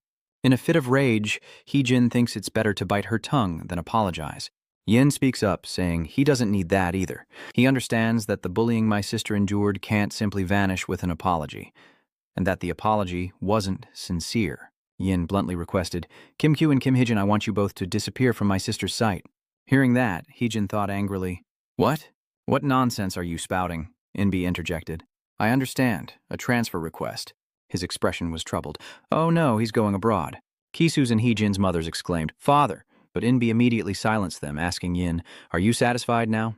He replied, I hope I don't see you again starting tomorrow. Inbi promised, I'll speak to the school right away, causing Heejin to tear up in disbelief. As Yin turned to leave, Inbi spoke up. Wait, I followed your request, so I hope I can get the original video you have. Yin didn't respond immediately, but stared at him. Seeing this, Ini shuddered, a slight fear in his heart, thinking, that look isn't the look of someone Kisu's age. Sure enough, Yin said, You look at me like I'm a fool. Ini trembled as he spoke, realizing he'd said too much, and the room fell silent after Yin left. Late at night, the lights were still on as Yin entered the house, startled. Kanggu asked worriedly, Yin, are you all right? You weren't hurt, were you? Yin was a little surprised to see them waiting for him. He gives a rare smile. Yes. Kongshu, still worried, said, I thought they were strangers. Yin explained, I was just talking with someone I know. Gon added, the atmosphere was so strange. Do you know how worried he was? Yin cared for her. You're not feeling well. Why worry about me? Now that I think about it, how's your body? Jian lowered her head with a sad look. Oh, I'm feeling much better. Yin noticed her emotions as well. He reassured her, don't worry about it anymore because there probably won't be any more falling down the stairs. Xian was surprised to hear that. Without explaining, Yin opens his door, revealing that he's cleaned everything up, leaving Jian even more confused. The next morning at school, in front of the classroom, Jian said, You don't have to take me anymore. She smiled. I'm almost completely healed. Yin smiled back. I know. Jian bid him farewell. I'm off. Wen nodded in agreement. Yes. Jian walked into the classroom, lost in thought. My brother and grandfather seemed worried, so they came to school. But suddenly, I overheard my classmates gossiping. Hey, did you hear? The teacher said that Haijin won't be coming to school today. Everyone's buzzing. What are they saying? Apparently, she's studying abroad and her brother is going with her. Fantastic. So we don't have to see her anymore? The class atmosphere is saved? Upon hearing this, Jian was understandably surprised. Heejin is studying abroad. She remembered her brother's words from yesterday. There's no need to worry anymore because there probably won't be any more accidents on the stairs. He's taken care of everything, so she rushed out into the hallway. Does he know everything? Gon called out. Yin turns around at the sound of her name, Rayon's expression still somewhat emotional as she speaks. I'm confused again. What should I say? Yin smiles. See you later. Tears immediately streamed down her face, and she gritted her teeth, wiping them away. In a karaoke room filled with music and dim lights, brown hair crosses her arms and asks, Is it true that Kim Heejin is studying abroad? Delna replied, I heard that too. It was quite a surprise. Liang was silent with fear, and brown hair wondered, Why all of a sudden, and without a word? Pink hair asks, Didn't you see him today? Deer replies, He didn't come to school today. I heard Kim Q went to study abroad. Pink hair is surprised, Q too. What's going on? Why aren't they saying anything when Choi Li-Yang's name is mentioned? Lai Yang flinches, his face paling. Strange, the brunette scoffs. Is it true that Haijin went to study abroad? You're in the same class as her. Terrified, Lai Yang replied, It seems so. The teacher also said she went abroad to study. The brunette cursed. Damn it, what's going on? She glanced over and asked, Have you tried contacting her? Li Yang lowered her head and replied, I did, but she doesn't answer or reply to my messages. Pink hair exclaimed, Wow, it seems like it's true, tall brunette. What's up with that all of a sudden? Li Yang recalled her previous messages with Heejin, realizing she hadn't been able to contact him since Heejin said, That dog is done for. Brown hair replied, Really? How will your mother face this? Heejin replied, Yeah, that dog is done for now. She bit her lip anxiously. Didn't Heejin say that? But then, Li Yang wondered if Heejin's study abroad had something to do with Yin. She shook her head, trying to reassure herself and dismiss the useless thoughts. Just who were Heejin's parents anyway? Brown hair lamented, It's a shame without Heijin. Pink hair agreed. Even though she's young, it's annoying to have to listen to her, but she's our wallet. Just then, Heejin opened the door with a sullen face, surprising brown hair. Seeing this, Li Yang quickly stood up. Heejin, Heejin sits down, clearly annoyed. Huh, finally I can get out of here. Pink hair is eager. Are you really going abroad to study? What's going on? Heejin frustratedly messes up her hair. That's just how it is, but I'll be back after 1 semester. At that moment, Inbi had already decided to leave for a semester and then return, resolving everything in the meantime. Hearing this, Heejin asked back in a panic, Really? Inbi gritted his teeth and replied, That's right, because I can't just let those videos stay up like that. Brown hair smirks. A semester? What the hell? Pink hair playfully added, Then it's just like a fun outing. Heejin smirks. That's what I'm saying. Brown hair then asked, Why the sudden trip? I heard Q left too, Heejin. It's family business, none of your concern, and I don't think I can say that person's name. Pink hair continued to press. So, what happened to your brother? What happened to Kisu and the others? Why can't I reach any of them? Haijin knew that if she told him they were beaten to a pulp, he'd kill her. Heejin cursed inwardly, feeling humiliated because of that bastard. If she bit Rayon's nails, that little one would get cocky again. Annoyed, Heejin speaks up again. Let's re-educate Rayon. Is that brown hair frowning again? Liang suddenly turned pale and stammered, Haijin? Haijin crossed her arms, smug. While I'm abroad, that kid will probably be studying with a vengeance. Just thinking about it makes me angry. Oh, she's still rambling on. Anyway, I'll be back in Korea soon, but I need to teach her a lesson. At this moment, everyone noticed something else. Liang Yang only grew more afraid. Heejin? Haijin's words grew more venomous, adding that the girl's grandfather was a security guard. I'll get my mom to make sure her grandpa can't do that job anymore. She'd better prepare herself to be twisted and broken. Suddenly, another voice rings out, proving her competitive spirit is no joke. Haijin turns in surprise, only to freeze at the sight of who it is. It was a person completely covered up, appearing at the door to the room, and Heejin immediately jumped up, stammering. Yuyin doesn't ask who that is. What is Haijin so afraid of? Why ask who it is when it's clearly the clueless brown hair? Isn't Yu Yin the one who beat up my brother? Even the pink-haired one is confused. Why are they here? No, 2 remarks. This is an interesting conversation, isn't it? It just so happens that everyone from the video is here, which makes the brown-haired man grit his teeth. What nonsense is this video spouting? No, 2 frowns. You all know what happened, right? Come to think of it, Jiaon was beaten up here, wasn't he? It was then that Heejin's eyes widened in realization. Lai Ya trembled in fear as the brunette and pink-haired girl froze in silence. In a panic, Heejin wondered if he was waiting for them to gather, but Noah spoke up. You guys like to be noisy. He reaches out and closes the door, his eyes fixed on the girls in the room as it slams shut, locking everything inside. Inbi was annoyed in the hospital. Where has Jin been? I haven't seen her for a while. Q explains. Before leaving, she said she was going to say goodbye to some friends. Inbi grits his teeth. What? We have to keep quiet until we're on the plane. The secretary suddenly opened the hospital room door and Congressman Inbi asked, What is it? The secretary quickly turns on the TV saying, You should see this. A female student's voice echoes, It's truly shocking. I heard they recorded videos of what they did. Someone replied, That's right, there are dozens of videos. If they didn't record every time, wouldn't the number be even higher? The Koo family stared wide-eyed at the news on TV. Civil organizations and political circles are calling for a special law and appropriate punishment for the perpetrators. Q grits his teeth. Could it be about that? The reporter continues. Shockingly, the perpetrators are the children of artist Kim Kyu, a parliamentary candidate in the upcoming election. Inbi and Kisu's mother react gravely to the news as Yin walks through the night market, hooded when someone calls out to him. A typical high school student, Yin spots Duish leaning against a car, waiting for him. He asks directly, What are you planning? I heard you decided to make a deal with the congressman. Yin muttered, A deal? He knew he had to handle this quietly to protect his identity. The video crackles. Why are you stuttering, you dog? Besides, the target's parents are those old broads. The bully's voices echoed, Wow, look at him. He's so tough, not even screaming. Kick him a few more times. So I thought of the best way to deal with this quietly. The video's audio plays, What are you doing? Play some dance music so no one hears anything. Yin reflects that she thought getting rid of them would be the end of it. His eyes are fixed on the video, as if calculating something back to the present. Yin began, My personality isn't the best. Dusik frowned, confused. You think the assemblyman will just let this go? Yin lowered his head and replied, I don't have time to worry about that. In Kisu's hospital room, the news continues to break. Another shocking revelation. Evidence of candidate Kim's money laundering and illegal election practices has been leaked. The reporter confirms that due to the clear evidence, the party's assemblymen are being strictly disciplined, right? Someone replies. Yes, well, we had to speak out first to avoid affecting the party. Hearing this, In-B collapses onto his hospital bed, devastated. Meanwhile, Dushik asked Yin, "Did you take the file I had?"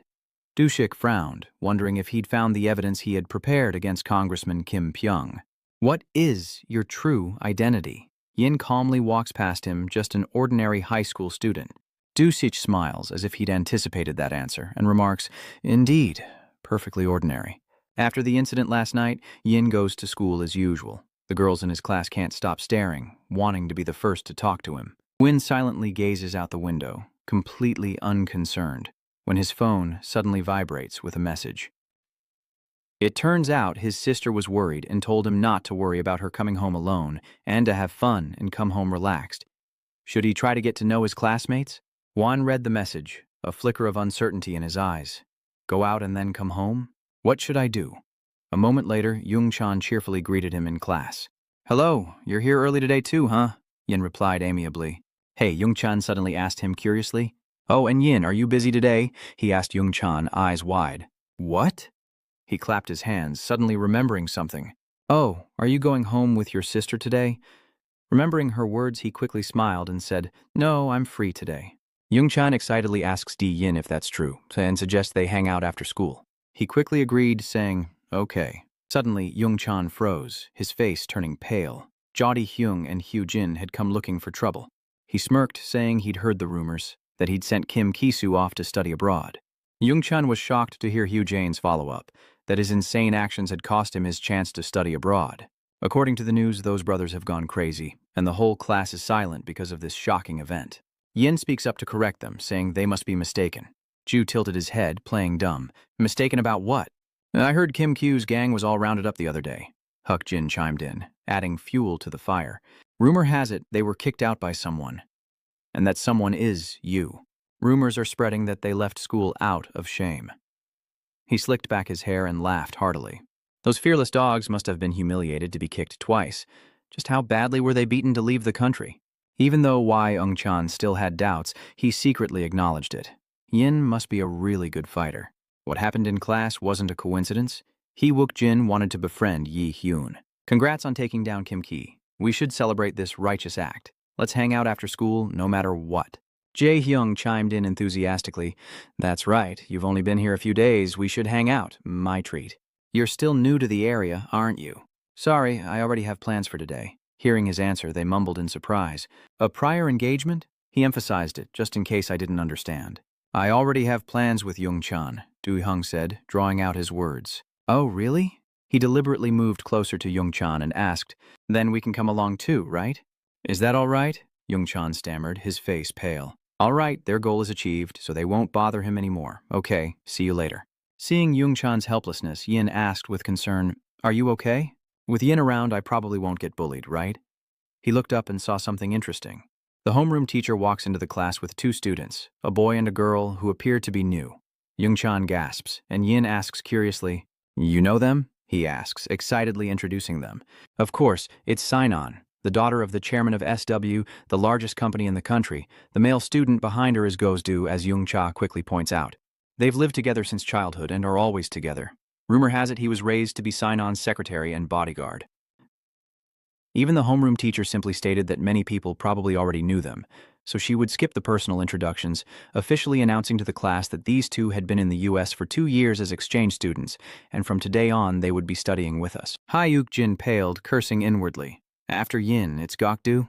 Di-hyung's situation wasn't any better. He'd be stuck as their shadow until graduation. I thought Kim Kyu was the last one. Yung-chan blushed and whispered, Why are there 2 desks today? Oh, it's for those 2. Are you just going to keep staring at John's angelic face? Shin? She looks even more beautiful, doesn't she? The boys in class can't take their eyes off her as she walks to her desk. Seeing her in person for the first time, Okdu quickly noticed Yin's unwavering gaze. He suddenly became suspicious, while Yin silently watched on. Even Kwan noticed. No sooner had she sat down than she asked curiously, Who is that? A celebrity? The professional hacker replied. I don't know. He's not in the data I received a week ago. I'll double-check, she said with a nonchalant nod. Even so, she still curiously glances at Yin, who senses her gaze. Yin glances back at her, and though Jian smiles warmly, he simply bows his head and returns to his book, ignoring her completely. Her attempt to charm him failed, and she pouted slightly. "What's with that?" "Ignoring me?" Yongchan cheerfully asks Yin. "Yin, do you have any plans after school?" Unaccustomed to gatherings, he simply shrugged and said he didn't have any plans. "Then you can take me." He eagerly finalized the plan. "Then how about an internet cafe?" The thought immediately popped into his head. "Internet cafe." Yongchan continued to ramble on. "I know a place with new, clean computers." His past lessons echoed in his mind. "Today, we undertake a vital lesson for real life, led by the stern, solemn, and cautious Lieutenant Ham Chan." His superior continued grandly. "If you're a high school student in South Korea, there's one thing you need to know. PC bangs." He loudly asks Yin again, "What is it?" He replies matter-of-factly, "It's an internet cafe." Ham-chan explains with satisfaction. "That's right. As the name suggests, this is a place where most people have computers and anyone can use them for a fee. Of course, students and adults alike use them." Yin eagerly asks, "What are we going to do there?" He nodded, telling Yin it was a good question. "This is a place where you can use the internet and watch videos, but most people play games." The scene shifts to the Dai Tra Internet Cafe, where Ham Tra emphasizes that over 90% of high school students play games. His eyes widened with curiosity as he pointed out a familiar game. "Over 90, to Yin. First, when we get to the Internet Cafe, I'll explain some games you should know about." Then came a long lecture. He rattled off the names of countless popular games, and Yin listened with rapt attention. His furious keyboard smashing that followed was another ordeal. All thanks to the major, the game was blown to bits. Now putting it into practice, Yin nods in respect. The intel on the major was spot on. The major was right, after all. Young-chan happily finalized Xiaolu's itinerary. "We'll grab noodles at the internet cafe, and if we have time, we'll hit up a coin karaoke." He whispered the name to himself. The major already gave a brief explanation about Kono. Kono. A coin karaoke, a popular hangout for high schoolers, the coin karaoke. One responded clearly, "It's a coin karaoke." The young master continued, "That's right, you can sing here by inserting coins." He carefully reminded him, "You should prepare some songs in advance. After I summarize, I'll send you the latest popular songs among young people, and you should memorize them all." Yin accepted the order without hesitation. "Understood. So that's why your facial muscles are a little tense." Yungchai's dumbfounded. Why does Yin look so serious? Does he not like noodles? Or cones? Or is it both? The school bell rings and students happily head home together. Only Ryum lingered to hear the student council announce the name Yuin, a transfer student who'd arrived just days before. He seriously continued, "In Korean age, he's 19, and he's Yu John's brother." Curious, she whispered, "Yu Juhyun, Juhyun."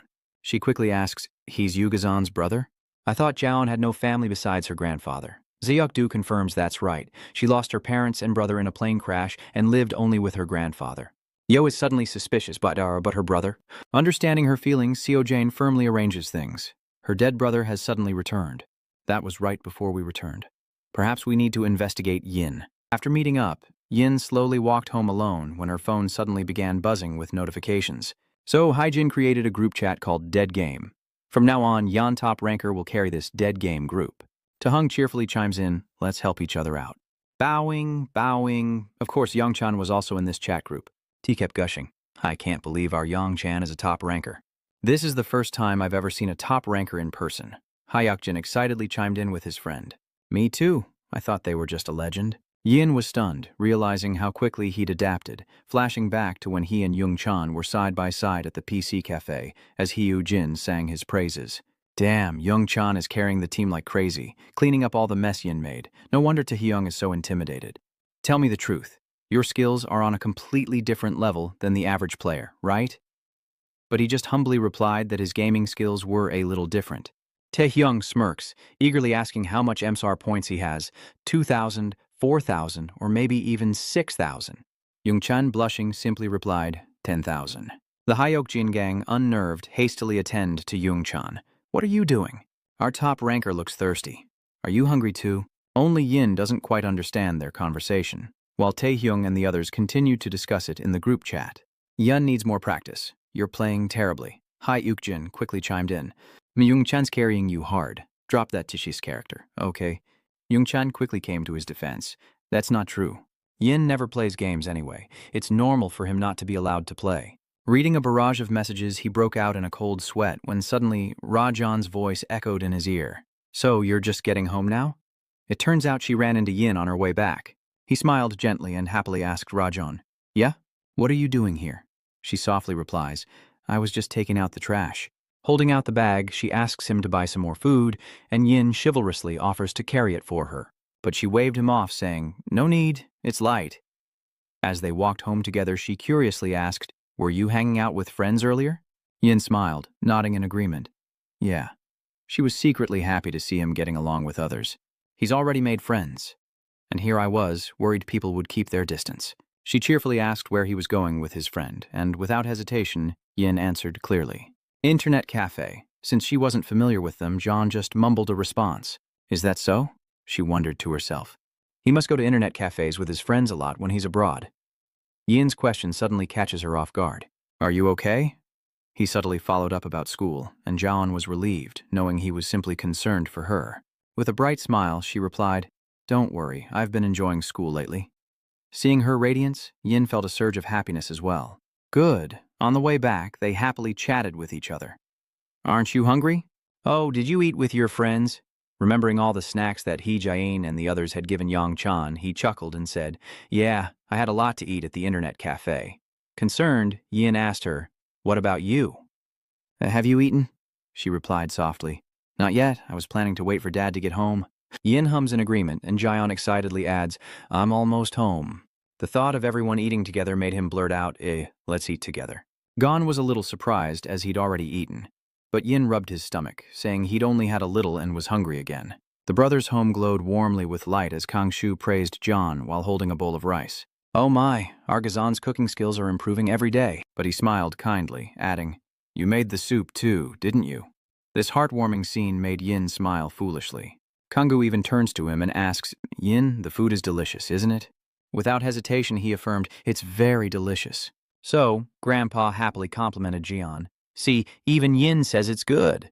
Though simple, the meal was made precious by the bonds of family, a meal shared with Kangu and his sister, Gon. Yin felt this peace was the result of sacrifice, remembering the harsh battlefield where he could only fill his stomach with dry rations. Amidst bullets and bombs, he ate quickly, never daring to drop his gun. Now Yin eats until his stomach is full. He smiled contentedly to himself when suddenly his phone rang and he quickly answered. Wen responded politely, "Yes, sir." "Could that be Major Ham Chan on the other end? Call me casually and tell me, are you well?" Yin responded affectionately, "Yes." He anxiously asked Yin how school was going. "Did something happen?" He anxiously pressed, hearing silence on the other end. "What's wrong?" His face suddenly pales with worry. "Did you kill someone?" His colleagues panicked and started yelling. "Did Major Yin kill someone? This is huge." Seeing their misunderstanding, he quickly explained, "That's not it." Yin carefully explained the situation to Ham Chan, admitting there had been a slight altercation. "But I've already taken care of it," he eagerly offered. "So, is there anything you need my help with? Tell me, Yin." "We're here to help you," Fatty replied with a smile, reassuring everyone. "I've taken care of it, so there's no need to worry," Ham Chan said with a sigh of relief. "I'm glad. If anything happens, tell me right away, okay?" Yin agreed and hung up. The next day, he went to school as usual. Huijin and Taehyung were already gathered around Young-chan. "Has Jin not arrived yet?" He clicked his tongue, remarking, "He's good at fighting, but terrible at games." Taehyung chuckled in agreement, before suddenly adding with curiosity, "Hey, I've been wondering about something." Taeo brought up a question that everyone was curious about. If Yin and Go Seo do fought, who would win? With his instincts, Hyujin immediately responded. "Being good at fighting doesn't guarantee a win against Go Seoku. I heard he's had professional training since he was a kid." I can sense his professionalism as well. True, it seems that Kid Go is a tough wall to overcome. Is it true Go Seokdu defeated 20 people at once? Not 2, but 30. He heard that and was scared, stiff. Seeing Young-chan's disbelief, Hyujin nodded firmly. "Yeah." Taehyung quickly fills him in. Some thugs intentionally bumped into Painon on the street, so Go So-do taught them a lesson. His story grew more epic with each word, starting with 10 thugs, then 20 more, all defeated. And the most chilling part is that Gogyu was completely unharmed. Young-chan was speechless. So, is it true he caught the kidnappers? They were discharged foreign soldiers. Ak-jin declared boldly, it might be true. After all, Yin is no match for Go-X-do, who is in a completely different league. And just like that, Yin comes face to face with him, his gaze unwavering. Shu Aodu, who had been waiting for him in the hallway, cut straight to the point. "Who are you, really?" Yin coldly replied, "I don't know what you mean." He bluntly asks why he's hiding his identity and why he came here. Seeing Yin's stubbornness, Shu loses his patience, adding that Kim Kisu and Kim Haijin's transfer is also rumored to involve him. He coldly confirms to Shu that while he does have some history with those two, he had nothing to do with their transfer. Having anticipated this, he smirks and continues, "Oh really, what about this then?" The title of pro wasn't just for show. The school he claimed to attend abroad, Mo Academy, had no record of him. Yin's expression sours at this revelation, while Gon is approached by Doom. Jian exclaims in surprise, "A senior?" In class, Gon happily says, "I didn't know you were back." Ignoring her, Jian changed the subject, saying she'd started classes again yesterday. Before Jian could speak, Jian said, "I'm in the same class as your brother." Hearing this, Gon replies in surprise, "Oh, really?" Suddenly, Jian turns to Gon and says, "Come to think of it, I don't have an older brother." Hearing this, Jian sadly replied, "Well, ever since the accident 10 years ago, I thought he had died with my parents, not that I didn't have one." Without looking up, she continued her story. "Last year, I received news that he was still alive." Jian's memories flash back to a year ago, seeing the trembling hand holding the phone. Hearing her voice, he turned, his voice trembling. "Gon, your brother is alive," he announced through tears. Upon hearing this, Rayon stood frozen, staring at him in disbelief. After hearing her story, she wondered why she hadn't known anything all this time. "If he were alive, he would have tried to contact us, right?" Gon sadly replied. "He said he doesn't remember the accident, but he's recently regained some memories." He asked around before finally getting in touch. John then asked if he had only recently recovered his lost memories. Seeing her reaction, Jian replied softly, "Yes, but he still vaguely remembers having a grandfather and a sister." Seeing her like that, he suddenly fell silent and asked no more questions. After a moment, she smiled and said, "He must be so happy." Seeing her question, Ron replied with a smile, "He's overjoyed. He got a phone call and cried himself to exhaustion, then used his vacation time to take a cooking class." In disbelief, she repeats, "Cooking class?" John happily replies, "Yes, my brother lives abroad, so my grandfather wants to improve his cooking skills to better suit his tastes." Seeing her so happy, he chimed in, "Your grandpa is the best." Hearing someone praise her grandfather, John happily replied, "Yes." Suddenly serious, Jian asks, "But listen, are you sure that's Jin, Appa?" Her question leaves Gon in a daze. "Yes." Realizing she was being overly suspicious, Jian quickly corrected herself. "Oh, you mean if everyone's confirmed it's really him?" Gon replied confidently. "Oh yes, of course. My family has already completed the DNA test." John doesn't believe it. He adds that even without the test, his brother said he looked just like he did as a child. Hearing her words, John fell into thought. "DNA testing already? So it's true?" Rajan suddenly asked. "But why are you asking about my brothers?" Interrupted from her thoughts, Ah speaks up, startled. "Huh?" She was stunned, unsure of how to respond. Realizing her blunder, Ra quickly asks, does your brother have a girlfriend?" Hearing that, Rajan froze, huh? Meanwhile, Yin is stopped by someone, but instead of being angry, he calmly asks, "What's going on?" Without answering, Seokdu frowns. "You've forged your documents, so what is your purpose here?" Yin retorts, "So all my documents are fake." As soon as he finished speaking, Seokdu quickly denied it. "What else could it be? According to my investigation, you don't live here, and your former school has confirmed that you were never a student there." Seeing that he was investigating him, Yin spoke up sternly. "Where's your proof?" Hearing that, X glared at him, annoyed. "What is it?" Seeing his slow comprehension, Yin continued. "You're saying the documents I submitted here are fake. Do you have proof of that?" Hearing that, Zokdu didn't say anything, but was secretly furious. What is this bastard saying? Although he knew this from snooping around Yin's former schools, he lacked proof, but he was certain Yin never attended them. He stared intently at Yin, searching for any sign of weakness, but he wasn't fazed at all, even asking me for proof. Seeing Yin's unchanging expression, Zokdu was secretly dissatisfied, suspecting that the information he'd gathered was wrong. Seeing him stare without a word, Yin finally spoke up. "Why are you investigating me?" Hearing that, Xiaoyu quickly retorted, "When a suspicious person like you suddenly appears, how can I not investigate?" They fell silent, locked in a silent stare until Yin finally spoke. "I just came home." Upon hearing this, Seodu, in disbelief, asked, "What?" Seeing him like that, Yin, not wanting to argue, spoke up. "You ask what my purpose is for being here? That's my answer." With that, he walked past Sodu to leave, and seeing Yin so calm, Sodu swore to himself. unresigned. You want proof? I'll show you proof. I'll prove you forged your documents in the next few days. The next morning in class, Huizhong was engrossed in his phone. Meanwhile, Hai Ukjin was glued to his phone, and Yin stared blankly ahead, lost in thought. He gazed at the empty seat in front of him for a long moment, pondering. He just transferred here yesterday. How could he have investigated that far already? Yin stopped pondering and quietly waited for class to end. After class, Du-hee approached him. Yi-chun, let's go to the hourglass. Hai Ukjin chimed in as well. Yin, why don't you come with us?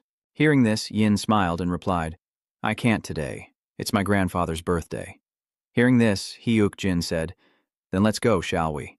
Hearing his question, Young-chan nods in agreement, while elsewhere, a resolute voice declares, There's just no proof. Furthermore, all the documents Yin submitted were fake, and we can't rule out the possibility that the DNA test was also falsified. Ignoring her expression, Sek said, Also, during the investigation, I found this out about you, Gon. At this, Jaeon spoke up. What is it? Seeing her concern, Seo-do replied, For the past 2 years, she's been bullied by the Kim-kyu brothers, quite severely. Without missing a beat, Jaeon asks, How serious are we talking? Seo-do quickly responds, It's a miracle Yugazan can even attend school regularly. The incidents reported to the media missed Gon's videos, but the severity is comparable to those victims. Hearing this, Jaeon frowned in disbelief, asking, That's serious? Have those lunatics lost their minds? Sek asked, oblivious to her expression. Perhaps that's why Yu Yin started acting. He paused for a moment, then continued. Kim Kyu and his gang were restrained by Yu Yin. That was the second thing. Hearing that, Jian replied expressionlessly, His brother, gone for 10 years, suddenly returns to deal with the Kim Kisu gang to save his sister. Ah, he really is the ideal older brother. After a moment of thought, she speaks. Hey Seokdu, now that you mention it, I find something strange. Seokdu listened to those words, silently gazing at John. Seeing him listen so intently, she cautioned that if Yin came for her, his lack of attention might be a good thing. If he were smart, he'd stay away. Before she could finish, Seokdu interrupted, I need to understand his motives. Annoyed by X interrupting her, John asks what the other side besides John has to offer. What about the plane crash insurance money? IA explains her grandfather received it and never touched it, so the amount has increased greatly. Immediately after Yu Yin returned alive, he returned the insurance money to the company. But the amount was so large, we can't rule out that he's approaching her for the money. Hearing this, John couldn't help but worry about Jaon. So Jaon could be in danger, and they're living together? Meanwhile, at the supermarket, Yin and Jaon are shopping together when Jaon calls out to Yin, who is busy browsing. Hey, Gazion stammered, seeing him turn around to look at her. She hesitated, afraid he'd be upset if she asked. Seeing her reluctance, Yin, his back turned, spoke up, causing him to freeze. How did he survive the plane crash? Seeing his face darken, Gon spoke up. It's okay if you're afraid to answer. Seeing her hesitation, Yin spoke up. It's okay. He then recalled the past, recounting it to her as he remembered. At that time, he was so mentally shaken that he couldn't think straight. In other words, he didn't know how to live in a place where he couldn't understand others. Yin trailed off, his gaze lost in the distance. After hearing his story, June stared blankly at him before Yin turned to face Gon and spoke. I just keep myself busy to survive, like you don't understand a word I'm saying, and just stare blankly at me. Composing herself, she smiled at him, saying he was so busy he didn't even have a girlfriend, and began to tell Yin the story. Oh, is that Jaeon? She's in your class? Yin asked Jaeon upon hearing the name. Upon hearing his question, John replied, Yes, I was surprised when she said she was in the same class as you. Seeing her so happy, Yin asked, Do you know her? When he asked, Jion happily replied, She was so kind to me back then, and I was so sad when she suddenly left for America. But I'm so happy to see her again today. Hearing this, Yin fell silent, but John suddenly turned to him, speaking excitedly. Oh, and she asked if you had a girlfriend. Cut to a birthday cake at home, ready to be lit. Rayon excitedly urged him to open it, and upon doing so, he found a wallet. Looking at the gift before him, he quietly asks, Why did you buy this? You don't even have enough pocket money. Seeing his reaction, Gon cheerfully replies, We have enough to buy you a gift. It wasn't expensive, please, use it. Hearing this, his voice trembled. I already have a gift, a very big one. Then he looked up kindly and said, That gift is that our Yin has returned safely. Yin paused, looking at him when a phone rang, and she rushed to answer it. That's my phone. She then went outside to answer the phone, but the door was left open so she could still be heard. Hello? Is that you, sis? Hearing the name John, Yin inside the house perks up, listening intently to their conversation. What's going on? Yes, right away, I understand. Ending the call, Gon spoke up. Grandpa, I'm going to the convenience store. Hearing her say that, his grandfather gently reminded him, Huh? It's late. Don't worry your grandfather. With a smile, John replied, Did you call me out here for something, miss? Hearing it was Jian, he spoke up. Is that Jian, the child who's been good to you? Is he back? She replied softly to his words. Yes, but Yin remained silent. As night falls, Yin sits at his desk, researching information. The more he learns about the SDW group, the more puzzled he becomes as to why they're investigating him, being overly cautious and wary of a transfer student. Then Yin recalled his meeting with Gu Yu and his question. What was his purpose in coming here? As he pondered, he heard a voice calling from outside. Yin? Hearing him, Yin immediately went outside and saw the old man smiling. I'm just going out for a bit, he said. Seeing this, Yin asked, Oh, where to? Hearing this, the old man simply chuckled. More than that, I was planning to get some fresh air. Yin's face softened as he listened. He politely said, Please, stay home. I'll go. But the old man quickly replied, No, I can go. Ignoring Yin's subtle hints, he says, You have to go out early tomorrow. It just so happens I need to buy something at the convenience store, so I'll go with John. Hearing that, the grandfather replied, Oh, really? Then let me give you some pocket money. Seeing his concern, Yin replies, It's okay. I still have some. Before Yin leaves, he tells her to be careful and come back safely. Hearing this, he smiled and replied, Yes. The surprised maid then asked, You learned that in America? Seeing her curiosity, Ah replies, While I don't know if it's everywhere, after-school classes were very important where I studied. Rajan replies with admiration, That must be fun, right? Seeing this, Ah smiles and replies, It's not that interesting, it's also stressful. Rajan, do you want to study abroad? These days, a lot of high schoolers feel that way. No, I've never considered it. As soon as she said that, A asked why, but John didn't look up at her. His head slightly bowed and replied, It costs a lot of money and you have to go abroad for a few years, and I'd have to leave my grandfather during that time. Hearing this, Ah was momentarily stunned. Seeing her like that, Rajan explained, I don't want Grandpa to live alone. His health hasn't been good lately. Hearing this, Ah inwardly admired her, thinking, She's always been so kind. After a moment, Rajan spoke, staring into the distance. Even so, having my brother around has made me feel less uneasy. Then she turned to Jian and gave him a bright smile. Seeing Rajan like that, John felt a flicker of unease. What to do? She recalled what Seodu had said. I've confirmed there's no student named Jine at the school. Seeing her lack of reaction, he continued, explaining that even after seeing the photo in the file, the answer remained the same. The address where he used to live belonged to someone else long ago, and that's been confirmed. The rest is still under investigation. Without another word, Theon stands up and says, Let's go! Cou was momentarily confused and asked where they were going. Seeing this, she replied, We have to tell Jia about this. Hearing this, Zodu responded, saying that although the documents were fake, there was no proof that he wasn't her brother, and that this investigation wasn't for Yu Jian, but to protect him.